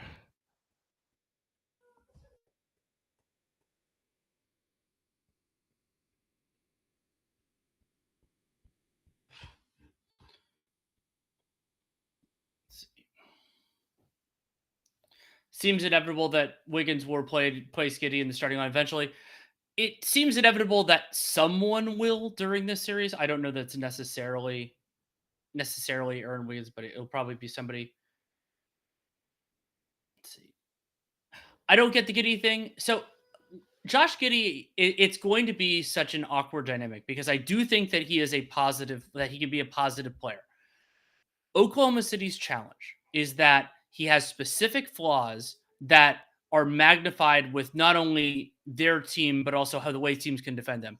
And then he has specific strengths that they just don't need as much. So I think Josh Giddey theoretically could help out another team if you're in a different place, if you have a different kind of set of surrounding talent. But for a team that's going to a conference finals, or potentially, and that has these other creators, they just don't need Giddey as much. I'm pulling up right now. Actually, I should get a second tab open. I'm pulling the stats on Nate's theory or Nate's thoughts on the Giddey plus Chet versus Giddey and Jalen Williams. I'm going to see whether he's right on that. And then preliminarily, the answer is yes. What team could Giddey help? Utah's a potentially worthwhile one because they need more creation. They could use some more passing, and they don't have enough on their guard line. And the shooting because of Lauri Markkanen, yeah, that's a pretty good one. Like I think Giddey, especially because I don't think Utah is going to be like a conference finals team. Like Giddey, Markkanen, Kessler, I think is a worthwhile combo. There were iterations before the Pascal Siakam trade of the Pacers that could have been useful. I don't think it's necessarily in the closing lineup. There's a version of the Sixers that actually would be pretty interesting with Giddey because he's such a good passer. He could do entry passes, kind of like a different version of what Batum gave them. But there are a few out there. Yeah, Spurs are a possibility. I think the Spurs should be aiming higher, but sure.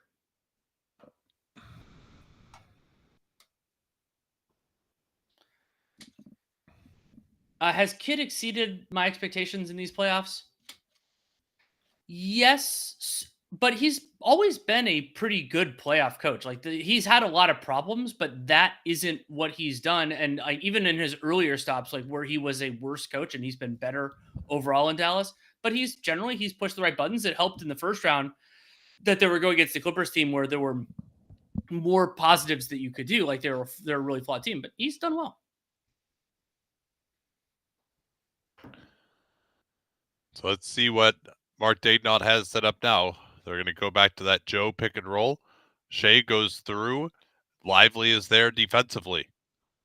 They close down Joe. Good job by Hardaway. And it's another deflection by Dallas. Green is running the lane. They didn't have it. Kick it back. Irving. Hardaway Jr. feeling it. And 4-point play. And a bucket. Hardaway Jr. has changed this game here in the last 5 minutes. Hardaway Jr.'s line so far, 14 points, 5 of 6 from the field, 1 of 2 from 3. That one, and then he got fouled on another one beyond this one. Yeah, now he always is a candidate to shoot him back out of it as he misses that free throw. Now he's guarding Shea, though. They should just get out of his way. That's what they do. Shea gets to his spot. Not close. That was way off. Hardaway Jr. is going to shoot this one. Yeah, all right. Hey, more judicious than I expected. Excuse me. And now they find Lively on the roll. He can go through Isaiah Joe. That's one of those ones you just have to finish if you're Lively. Giddey on the break, goes to the floater, and it drops. Yeah, missed layups by your center might be even worse than missed layups by your point guard.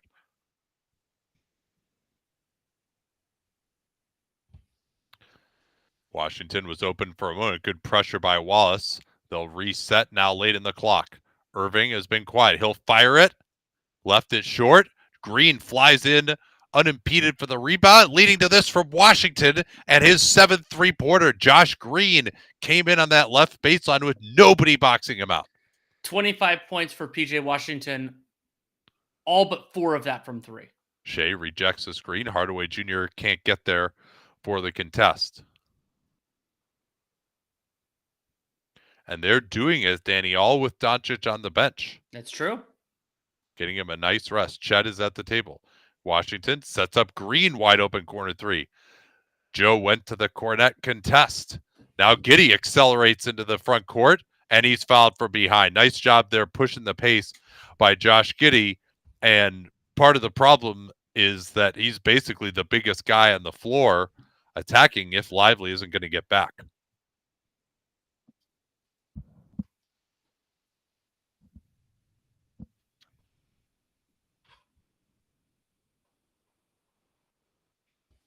Yeah, Dallas continuing to shoot the shit out of it here. 16 of 31 from downtown, although the Thunder have started to find the range as well. They're 9 of 23.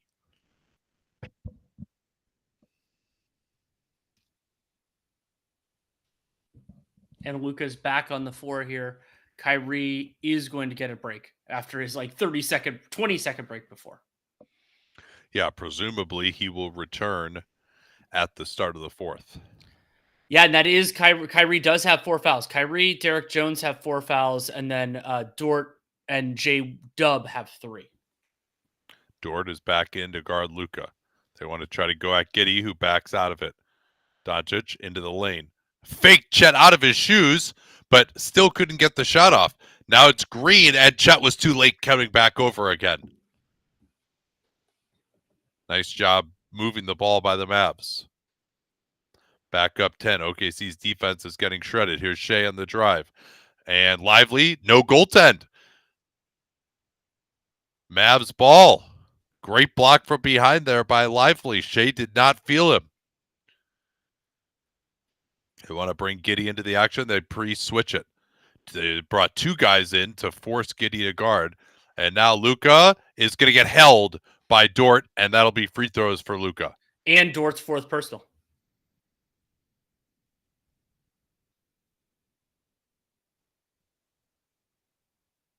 Let's see it here. See, what Dort needs to do, if he doesn't just grab Luka behind with that left arm as he's going down, he gets the call there. And also Dort's right arm was around Luka's shoulder, and that's exactly where the referee was standing. So OKC going to have some work to do here. Yeah, see, there's that grab with the left arm. And now maybe Dort just did that because he felt like he was falling down. It was tripping. But I think if he can show his hands in that situation, he gets the call. Yeah, but I think they need to, and Lucas should be pretty fresh now, but my feeling is that they need to actually make Luka show that he can beat them as a scorer. I think that they are misinterpreting what took place in that first quarter.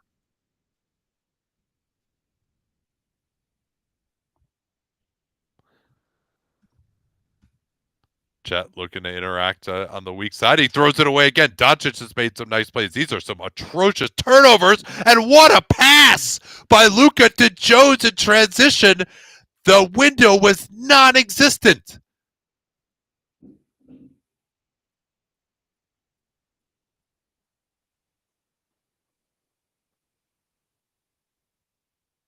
Shea probing. Now Williams on the drive. Goes around Luka. And he's going to get chucked by Luka as he went past. I didn't see a ton there. But the Mavs ramping up the pressure on the perimeter. I talked about how early in the quarter they weren't doing that and just letting OKC run their offense, and that has changed.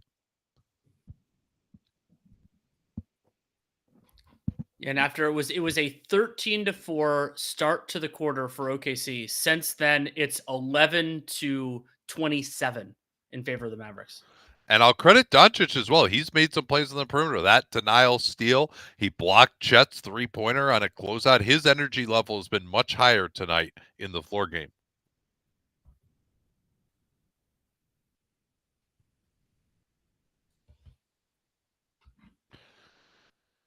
OKC hanging on by a thread, it feels like, at the moment. Down 12. Mavs will look to set up the 2-for-1. They'll go after Wiggins. They double team. Josh Green finding Hardaway Jr., who missed it. Gafford on the rebound. No foul. Recovered by Jones. He's picked up by Chet. They get it back to Luka. 6 to shoot. Luka on the attack. Gets his man on his back. Floater. No. Tipped away nicely by Gilgeous-Alexander. Now it's transition for OKC. Are they going to actually shoot this? Well, it did get an easy layup, so probably worth it at that point. Yeah, you basically have to get a dunk there or pretty dang close to a dunk, and so now Dallas gets the final shot at the third. OKC back within 10. Double team on Doncic. They swing it. Hardaway Jr. over Gilgeous-Alexander. Tough shot, and that'll do it. Dallas, in the end, outscores OKC by 4 in the quarter. They have been absolutely on fire. They've got over 30 points in each of the 3 quarters and lead it by 10 with a very interesting period coming up. No Shai Gilgeous-Alexander to start the fourth in all likelihood. Mavericks 16 of 32 from 3, 7 of 10 of that from PJ Washington, but the support players overall are doing it. That 4-player combo, Josh Green, Derek Jones Jr., PJ Washington, Dante Exum, not all having the greatest nights, though I think Green and Washington are offensively, and then Derek Jones is, of course, making his contribution. Are all of OKC's turnovers due to more of their lazy passes or Dallas' pressure? It's a mix of the two. I think OKC forces the passes, throws some in there, but Dallas, their hands have been more active during the second half of that third quarter than they have been most of the series.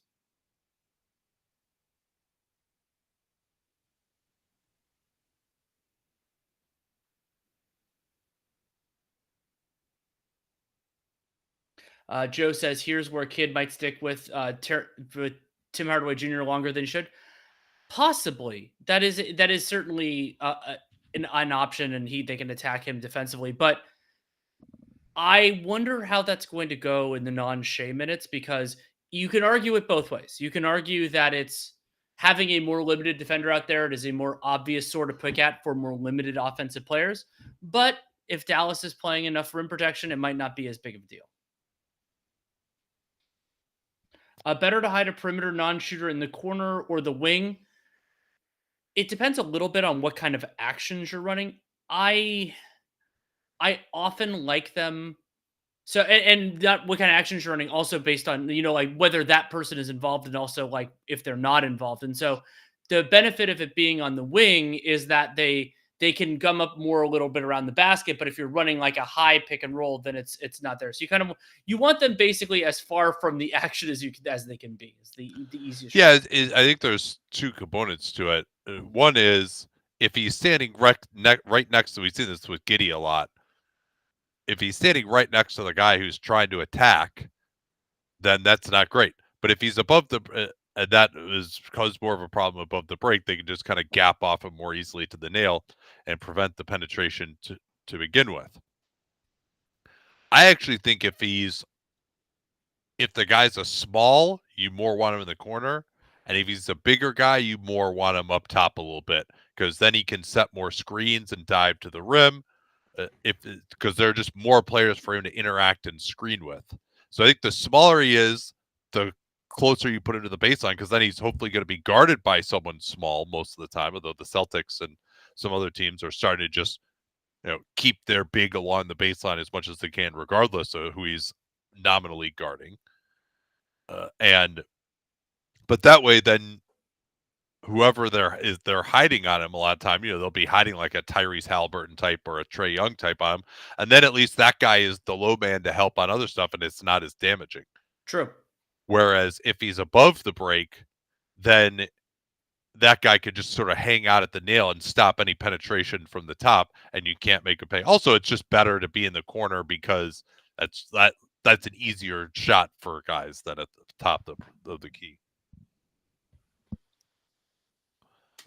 Gafford is back in now. This is the Mavs starting group except Josh Green. And Shai has remained on the floor. One of the first times we've seen that. Is he going to go all 24 minutes here in the second? Chet with good pressure. Irving trying to get open. He's going to screen for Washington. Now they twist Irving out of there. Wallace stays on him, trying to post up against J-Dub. J-Dub goes down. We'll go the other way. And that was a really good job by OKC not switching. I think they believed that there would be a switch there, and perhaps OKC knew what the play was and therefore avoided switching.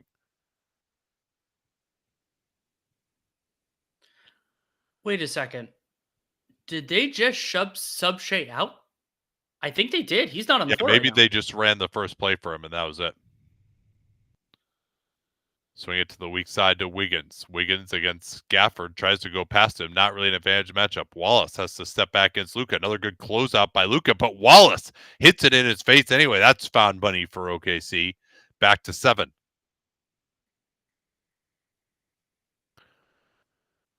Pick and roll. They back up, trying to get Gafford on the move at Chet, and Chet's going to pick up the foul. Good job by Gafford attacking the body of Chet, who was not quite back in front of him. Yeah, and that's fine from Luka. That's actually a pretty decent closeout late in the clock.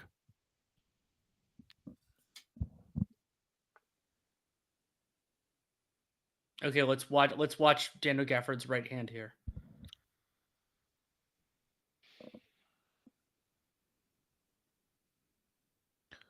Yeah, that wasn't too close. I was wondering if he was going to pull his hand back for the handshake there. I might consider fouling him, actually. I don't know if they have that many guys that are just kind of disposable to pick up fouls. And you don't want to get if OKC does, they do. That's what Gordon Hayward is made for, baby. Yeah, well, they also need someone who can do something on offense. But if they get into the bonus and Gafford is in, I would go to the hack-up potentially. Especially if they're down, too, because that'll give you some more possessions. Wiggins guarded by Gafford. He'll drive baseline. Good job by Green cutting him off. Chet swings it weak side. Dort on the go and catch around Luka. And yeah, that time Gafford maybe had to get back a little bit faster than that to help out. Step up screen for Irving. Finding Gafford. He turns it over. Here's Wallace going right in on Luka. Can't finish. Oh, what a dunk by J-Dub, and it's a 4-point game. A massive cram as they throw it off at Chet's foot. But J-Dub imploring the crowd, barking at him. He did not give up on the play. Look where he is. No Mav comes close to getting back on him. Like he was standing right next to a Mav in the corner. Washington has the rebound, and J-Dub just goes right through him. Great hustle there. Lively is in, and he flubs another one of those finishes. 4-on-5. Chet getting back into the play. He's going to try to attack off the dribble. Now gets off the ball. They've got Lively on Wiggins. He slips out of the screen. Weak side. Get it to J-Dub here. Why is he not getting a touch with this group? And that's another just atrocious drive. And Luka, he's hurt the knee again. Oh, that's no good. Or maybe it was his ankle or his foot. No, I think maybe his shoe fell off as they tip it in. It was Jones Jr., I think, who got that. I was looking at Luka. Cason Wallace might have run into him inadvertently. I want to see it again. I think there was contact. Yeah, Luka just asked for a sub. There's J-Dub going around his man, and Lively forced the airballed floater. Yeah, Luka looking to try to get things loosened up again. They'll screen for him. Steps back, fires the 3 on one leg. Why not? Okay. And as it has been for so long in this game, another OKC run, another Dallas response. And it all started with that terrible drive by Dort. So what happens to him here? And he's going to hit the shot. That was an illegal screen, by the way, I'm pretty sure. Dante DiVincenzo certainly thinks so. Oh.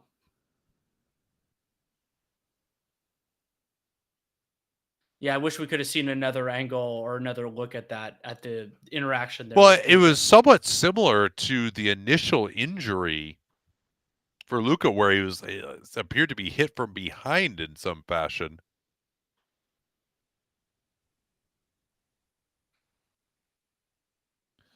Yeah, let me see if I can fire that up and get a better look at what happened to him. I should have that going anyway, the second feed.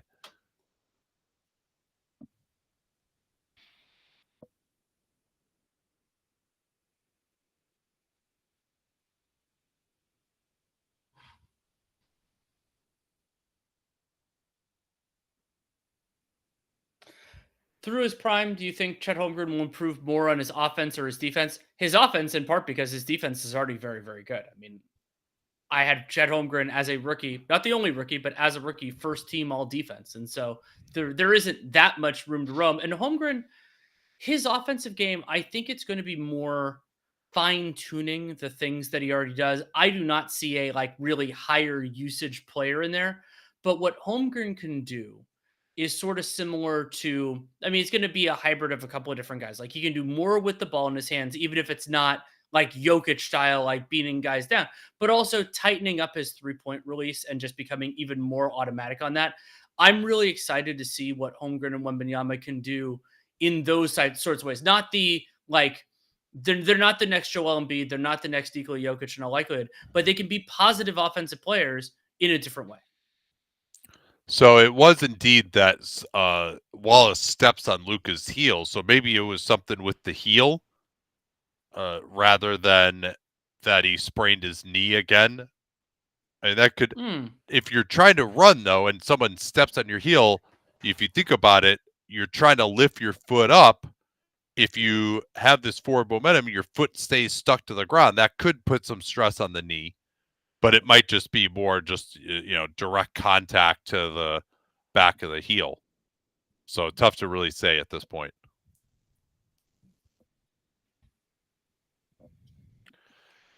I do wonder what this injury actually is with Luka. We've got no detail on that.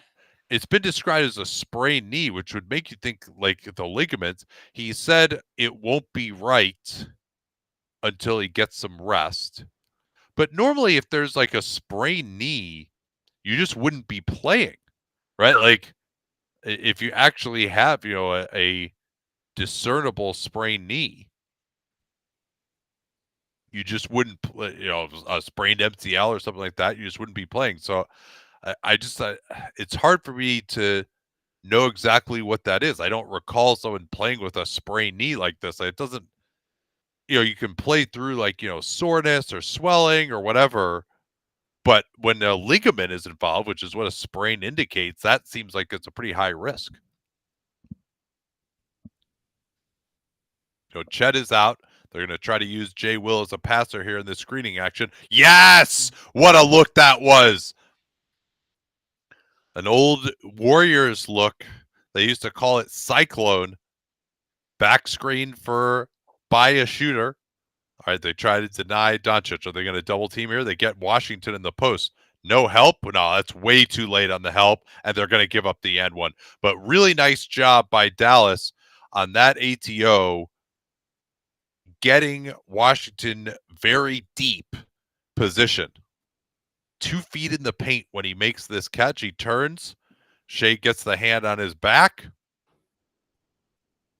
And that is only PJ Washington's 5th attempt and 3rd made basket inside the arc because he has that preposterous 7 of 10 from 3. Yeah, but he's done enough inside the arc, but he missed that free throw. Shea working on Irving, gets past him into the lane, blows around him, and with the gravity of Jay Will keeping Lively up above the free throw line, let Shea get right to the basket. And one note, that foul by Shea Gilgeous-Alexander, that was the 2nd team foul already from OKC in the first 4 minutes. Shea has been much quieter, did have 4 assists in the early going of this half.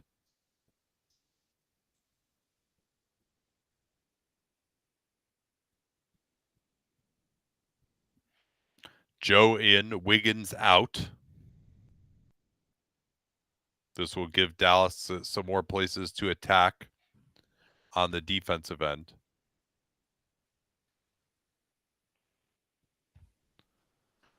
I would consider putting Lively on Dort rather than on Jay Will. Jay Will's going to handle the ball more. He's going to screen more. Here's Lively. They rotate over to him. He had the pass wide open in the corner. Jones Jr. just ran to the back of his own man. He's down. He's got to get up, but they missed Washington wide open in the corner on that. And now Joe will get his wide open corner shot, tipped out by Dort. Jones Jr. is back into it. Kick out to the corner. Williams 3, tipped out again. Rebounded by Shea. Irving trying to hound him. He's got a live dribble. No double team. Nice pass. Dort will try to finish, and he's run into by Lively. Lively got him with the body a little bit there, I would say. That's up to 10 rebounds for Shea Gilgeous-Alexander. And you talked about the role players making shots. Isaiah Joe, one of the best three-point shooters around, he's only 1 for 3, and he's had some good looks so far. And this would appear to be a challenge from Kidd? Yes, it is a challenge. And I think he gets it with the body there. That we've seen this be considered marginal contact if the block part is clean. I don't agree with that interpretation because, yeah, it's really easy to block a shot if you could just slam your body through the other guy's body. So we get asked by B. Keating, never noticed such a short game from PJ Washington. Was it hidden? I'll go through some of his. So over his full career, PJ Washington, 41% from 3 to 10 feet and 48% so far this year. So it really is something I would say relatively new. There was a little bit of a float. He had a little bit of a float game last year, but that was such a weird Hornets team that I didn't really notice it that much. But it did seem like he got a little bit more comfortable, but yeah, he's getting better. He's had some bad 2-point percentages over the years. Well, part of that's because he just doesn't get to the basket that much. Yeah. And he started his career really as a back to the basket type of post player.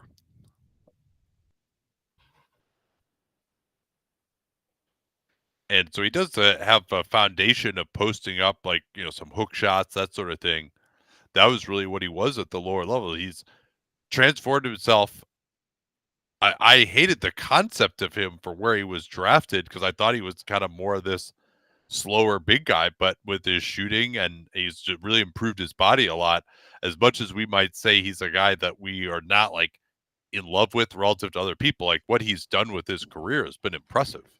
And it's been necessary. There are some parallels between PJ Washington and his former Southeast Division colleague, John Collins, where they aren't centers, but they've been able to grow their game enough offensively that they can be power forwards.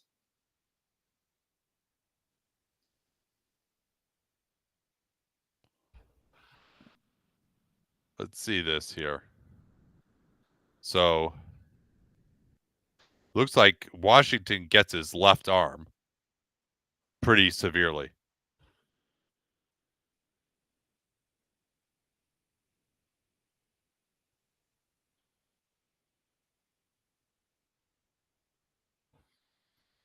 No foul, huh? Let's see. It sure looks like he's hits his arm and pulls it off the ball right there. I guess he hit the ball first, and then I think you also have Lively maybe getting some contact with the body. Another one of these ones where it doesn't seem like they are giving much deference to the call on the floor.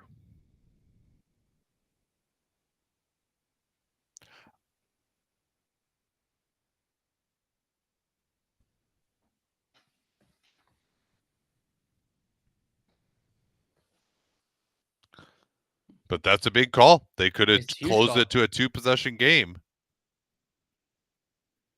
And Kidd, good challenging.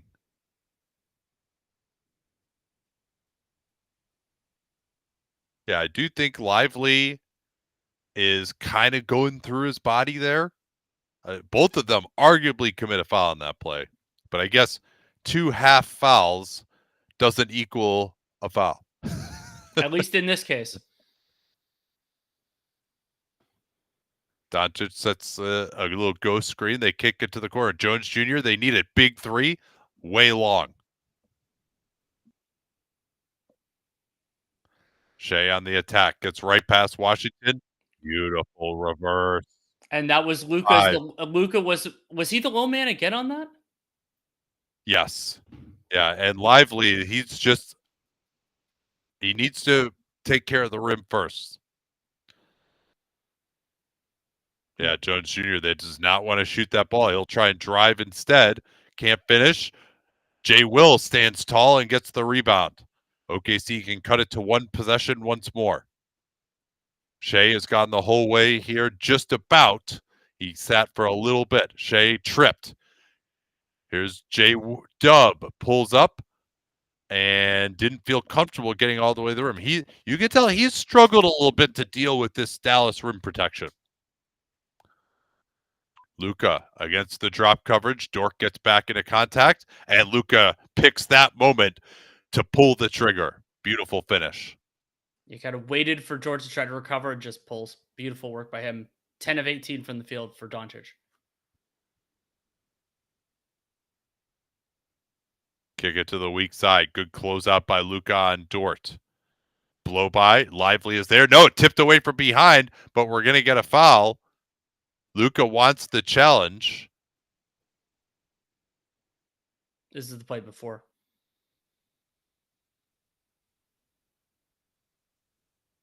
Yeah, this is great here. He just waits until Dort is there. That meant the big went away, and he could get to his shot before Dort fully is back in front. Yeah, PJ with that reach around. Doesn't look like they're going to go for the challenge, though. Yeah, and that is Washington's 5th foul. And now he's matched up against Shea. I should have stuck with that. Nice job by Gafford switching out on Joe. Here's Dub for three. Not even close. And he had Joe actually running to the corner, potentially. And that's the last two Jalen Williams shots have been long, which is interesting. Oh, that was a carry on Doncic. They didn't call it. Now he goes to the fadeaway, and he's starting to cook now. He's been much more judicious about his attacks. They've also been doubling him early, and now he's plenty fresh. Chet misses a three. OKC starting to panic a little bit here offensively. Off of two screens. Chet's in the drop coverage. Doncic tries to step back, throws a corner. Washington's three. Can't get yet another. That would have been his 8th three of the game. And a good box out there by Chet Holmgren. Hey, they've been totally solid on the defensive glass. Here's Gilgeous-Alexander. Flips through. Missed it. He gets the rebound. Irving is at his feet. And then a kick ball by Doncic. But OKC down 9 here. Dallas has controlled it. Their shooting has been the biggest difference in this one. Dallas still 17 of 35. And OKC has missed their last 4 from downtown on what I would say are not great looks. Yeah, a little bit rushed, not quite what they're normally looking for. They're not a high-volume three-point team, but they pride themselves on getting very good looks. Here's Dub turning the corner, and Irving got a piece of it. Yeah, Dub has really not been good in this fourth quarter.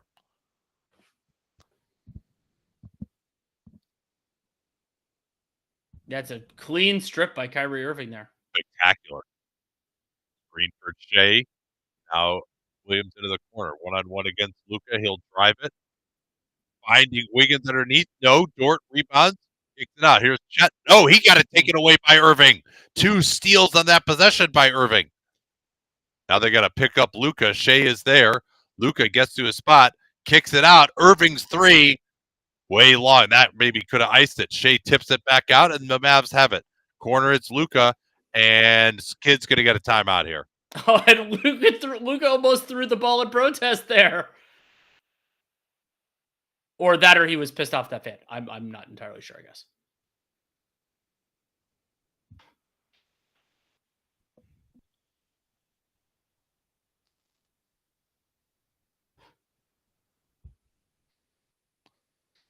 And we've seen, a few little panicky, a few little rush possessions from Oklahoma City, and also some great hands from the Mavs, specifically Kyrie Irving there to short circuit a few of these as well.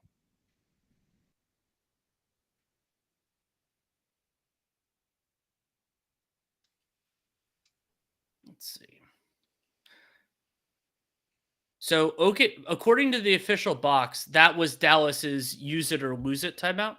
So Yeah. interesting that they used. I mean, they had still about a minute and a half of window there, and OKC down to 1 remaining.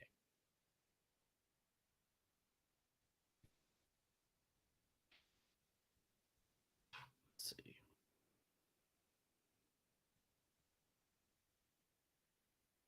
What player does J-Dub, Jalen Williams, remind you of?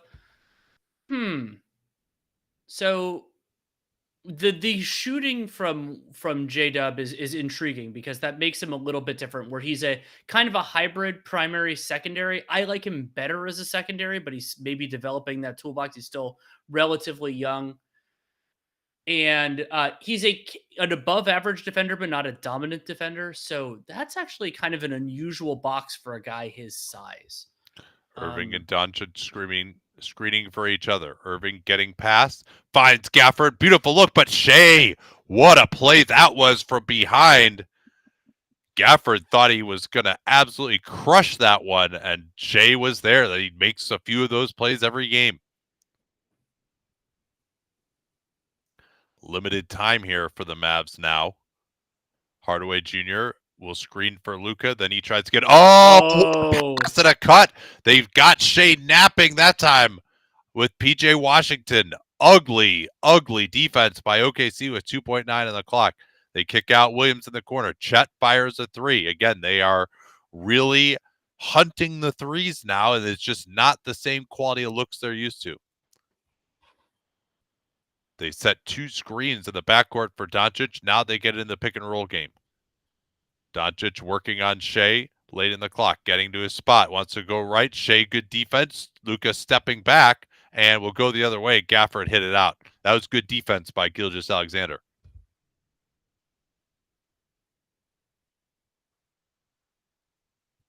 Yeah, Irving, another really nice pass. And the Thunder are fiending for a bucket right now. Dort tried to draw the foul by going down. Now it's Luka on Shea. Shea will take the 3. That's a better look, and he drains it. Can OKC summon one last gasp here? They only have 1 timeout left. Rare that Mark Daigneault would be in this position, although losing one to his challenge didn't help. Nice pocket pass. Gafford is going to get fouled by Wiggins, who didn't keep his arms up. And we did not see Haka during the portion of the game where that was viable. I mean, technically, I guess there is still a minute left there, but we will get to see Gafford at the line again here. Yeah, I want to see what happens. If he misses both of these, they may go to it.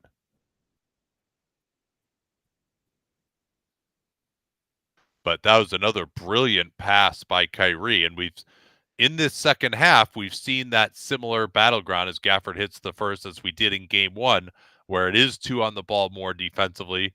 They're forcing the pass to the short roller in that 4-on-3 and making him make a play. And I think that's kind of been a draw, I would say, when that's happened.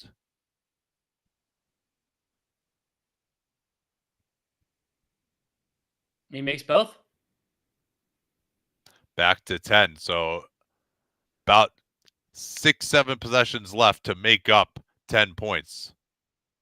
Williams to the corner. Dort closed down well by Doncic, who has been very good in that regard. Here's Williams on the attack. Finished beautifully into the chest of Gafford. But OKC could use a stop or 2 here. Those have been few and far between in this game. Irving going to screen for Luka? No, they want to get Wiggins involved this time. The whole team. Hardaway Jr., he can make a play out of that. Finds Washington. No, sir. A little bit of a late reaction from John Hollinger. Doesn't matter. Chet met him at the summit. No problem. Yeah, Mavs now only 10 of 23 at the rim. They get it into Gafford. He'll try again underneath Hardaway Jr. Dort trying to run it down. Hardaway Jr. gets it, takes the 3 in the corner. And that I think Dort assumed that the ball was headed out of bounds. He went to try to intercept the pass that never came. And that could really be it here. Shea, big floater, and I think he's going to get to the foul line first. No, on the tip. Yeah, look at this. Dort assumes that Hardaway Jr. is going to have to make the save, and he just took the corner 3 instead.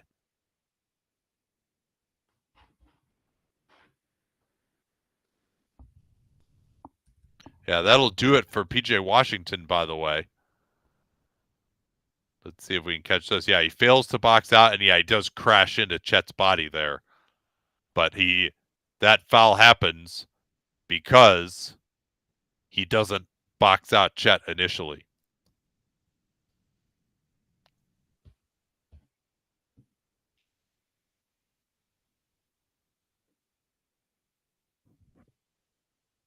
What do you think of that call? I thought for a second he was going to challenge it. It seemed a little soft to me. Yeah, Washington's night is over. He's gone 40 minutes, 11 of 18 from the field, 7 of 11 from downtown, 11 rebounds, 4 assists, 2 steals, and a block. 29 points for PJ Washington. And he and Gafford have been very good, I would say, in this series. Chet misses that, and Gafford with a big rebound. They should foul him. And they are going to foul him. No, timeout is called. That's an interesting timeout. Gafford's saying he was getting fouled. I would have taken that foul there as OKC. But now there's only 19 left. Now the 19 left, and you have to get it across half court, and it's going to be an inbound pretty far back. Yeah, they wasted 5 seconds there. Is Chet Holmgren already better than Evan Mobley? Yes. Yeah, I think so. I chafed when Bontemps said that like a month into the year, but I think they're comparable defensively. Chet might even be better. And then on offense, obviously, it's no contest with Chet's shooting ability. But they're both very good. And Mobley, I mean, we saw some of what he can do during the game tonight that the Cavs were victorious in. Yeah, I think Chet's probably a better rim protector. We haven't really seen him doing much switching. I would guess Mobley be a little bit better in that regard. Yeah, but I think Chet could be pretty good there too. Chet could be pretty good there, but I think that you're probably in most systems you're probably going to use both of them. Like you ideally would use both of them maybe more like a 5, even though the currently structured Cavs can't do that. And then Holmgren's spacing, like in some ways you could argue that Holmgren's improved like his superior offense matters more with Mobley playing the 4 than the 5 even. So they try to get it in. They get it ahead. Nice job there. And now they can burn the clock with up 9. Yeah. Now, this late in the clock, I wouldn't foul, but if Gafford touches it or he's in the screening action, I would foul him in other possessions. Doncic pulling up. Gafford lost it. OKC needs some threes here. They get Doncic involved. Shake tries to get past him, kicks it out. Dort. And he's run into, oh man, if he could have gotten that shot up. Chris Paul would never. just jump straight into Gafford's back. And I've just been very impressed by the closeouts of the Dallas Mavericks in this game. Guys that you don't normally expect to be doing a lot of that, like Gafford and Doncic, have done well to run these guys off the line and force them to drive back into that rim protection. Luka blocked a quarter 3. Very impressive. Actually, I'm going to put that in my notes. First in the last 2 minutes, OKC is in the bonus now. Chet trying to get open. Shea guarded by Irving, who's made only 2 field goals in this game. Shea gets to his spot, and he was scared by Gafford. Had to pass it away. It's still loose. Irving on the push, and now he can burn some more clock. Gives it to Jones Jr. He's picked up by Chet. Back to Irving, guarded by Shea. And one more bucket will really put the capper on this. Hardaway will fire off the back rim. Another Maverick offensive rebound. And now they're going to try to pressure again. Good deflection. Irving, oh, 2 Mavs were trying to crush that. They ran into each other. Williams, again, good defense by Doncic to get him off that drive. Dort fires the 3. That's off, and that will do it. All right. Well, we got a series, Danny. We do. One couple of these here now. And there's also only one undefeated team left in the playoffs. So it is. And appropriately, that is the next time you will see us on playback, I believe, unless I'm missing something. Which is when? Minnesota, Denver tomorrow night, or are we taking tomorrow night off? I will be doing Minnesota, Denver. You are certainly welcome to join me because that is a massive game. I would not. I can't deal with not doing that one. That's just huge. So yeah, same schedule. Probably will do end of Indiana, New York if it's close, which it will be because it's the Knicks, and then we'll do Minnesota, Denver, which may not be close. All right, we'll talk to y'all next time, and probably in about 10 minutes or so max on YouTube for Dunked On Live.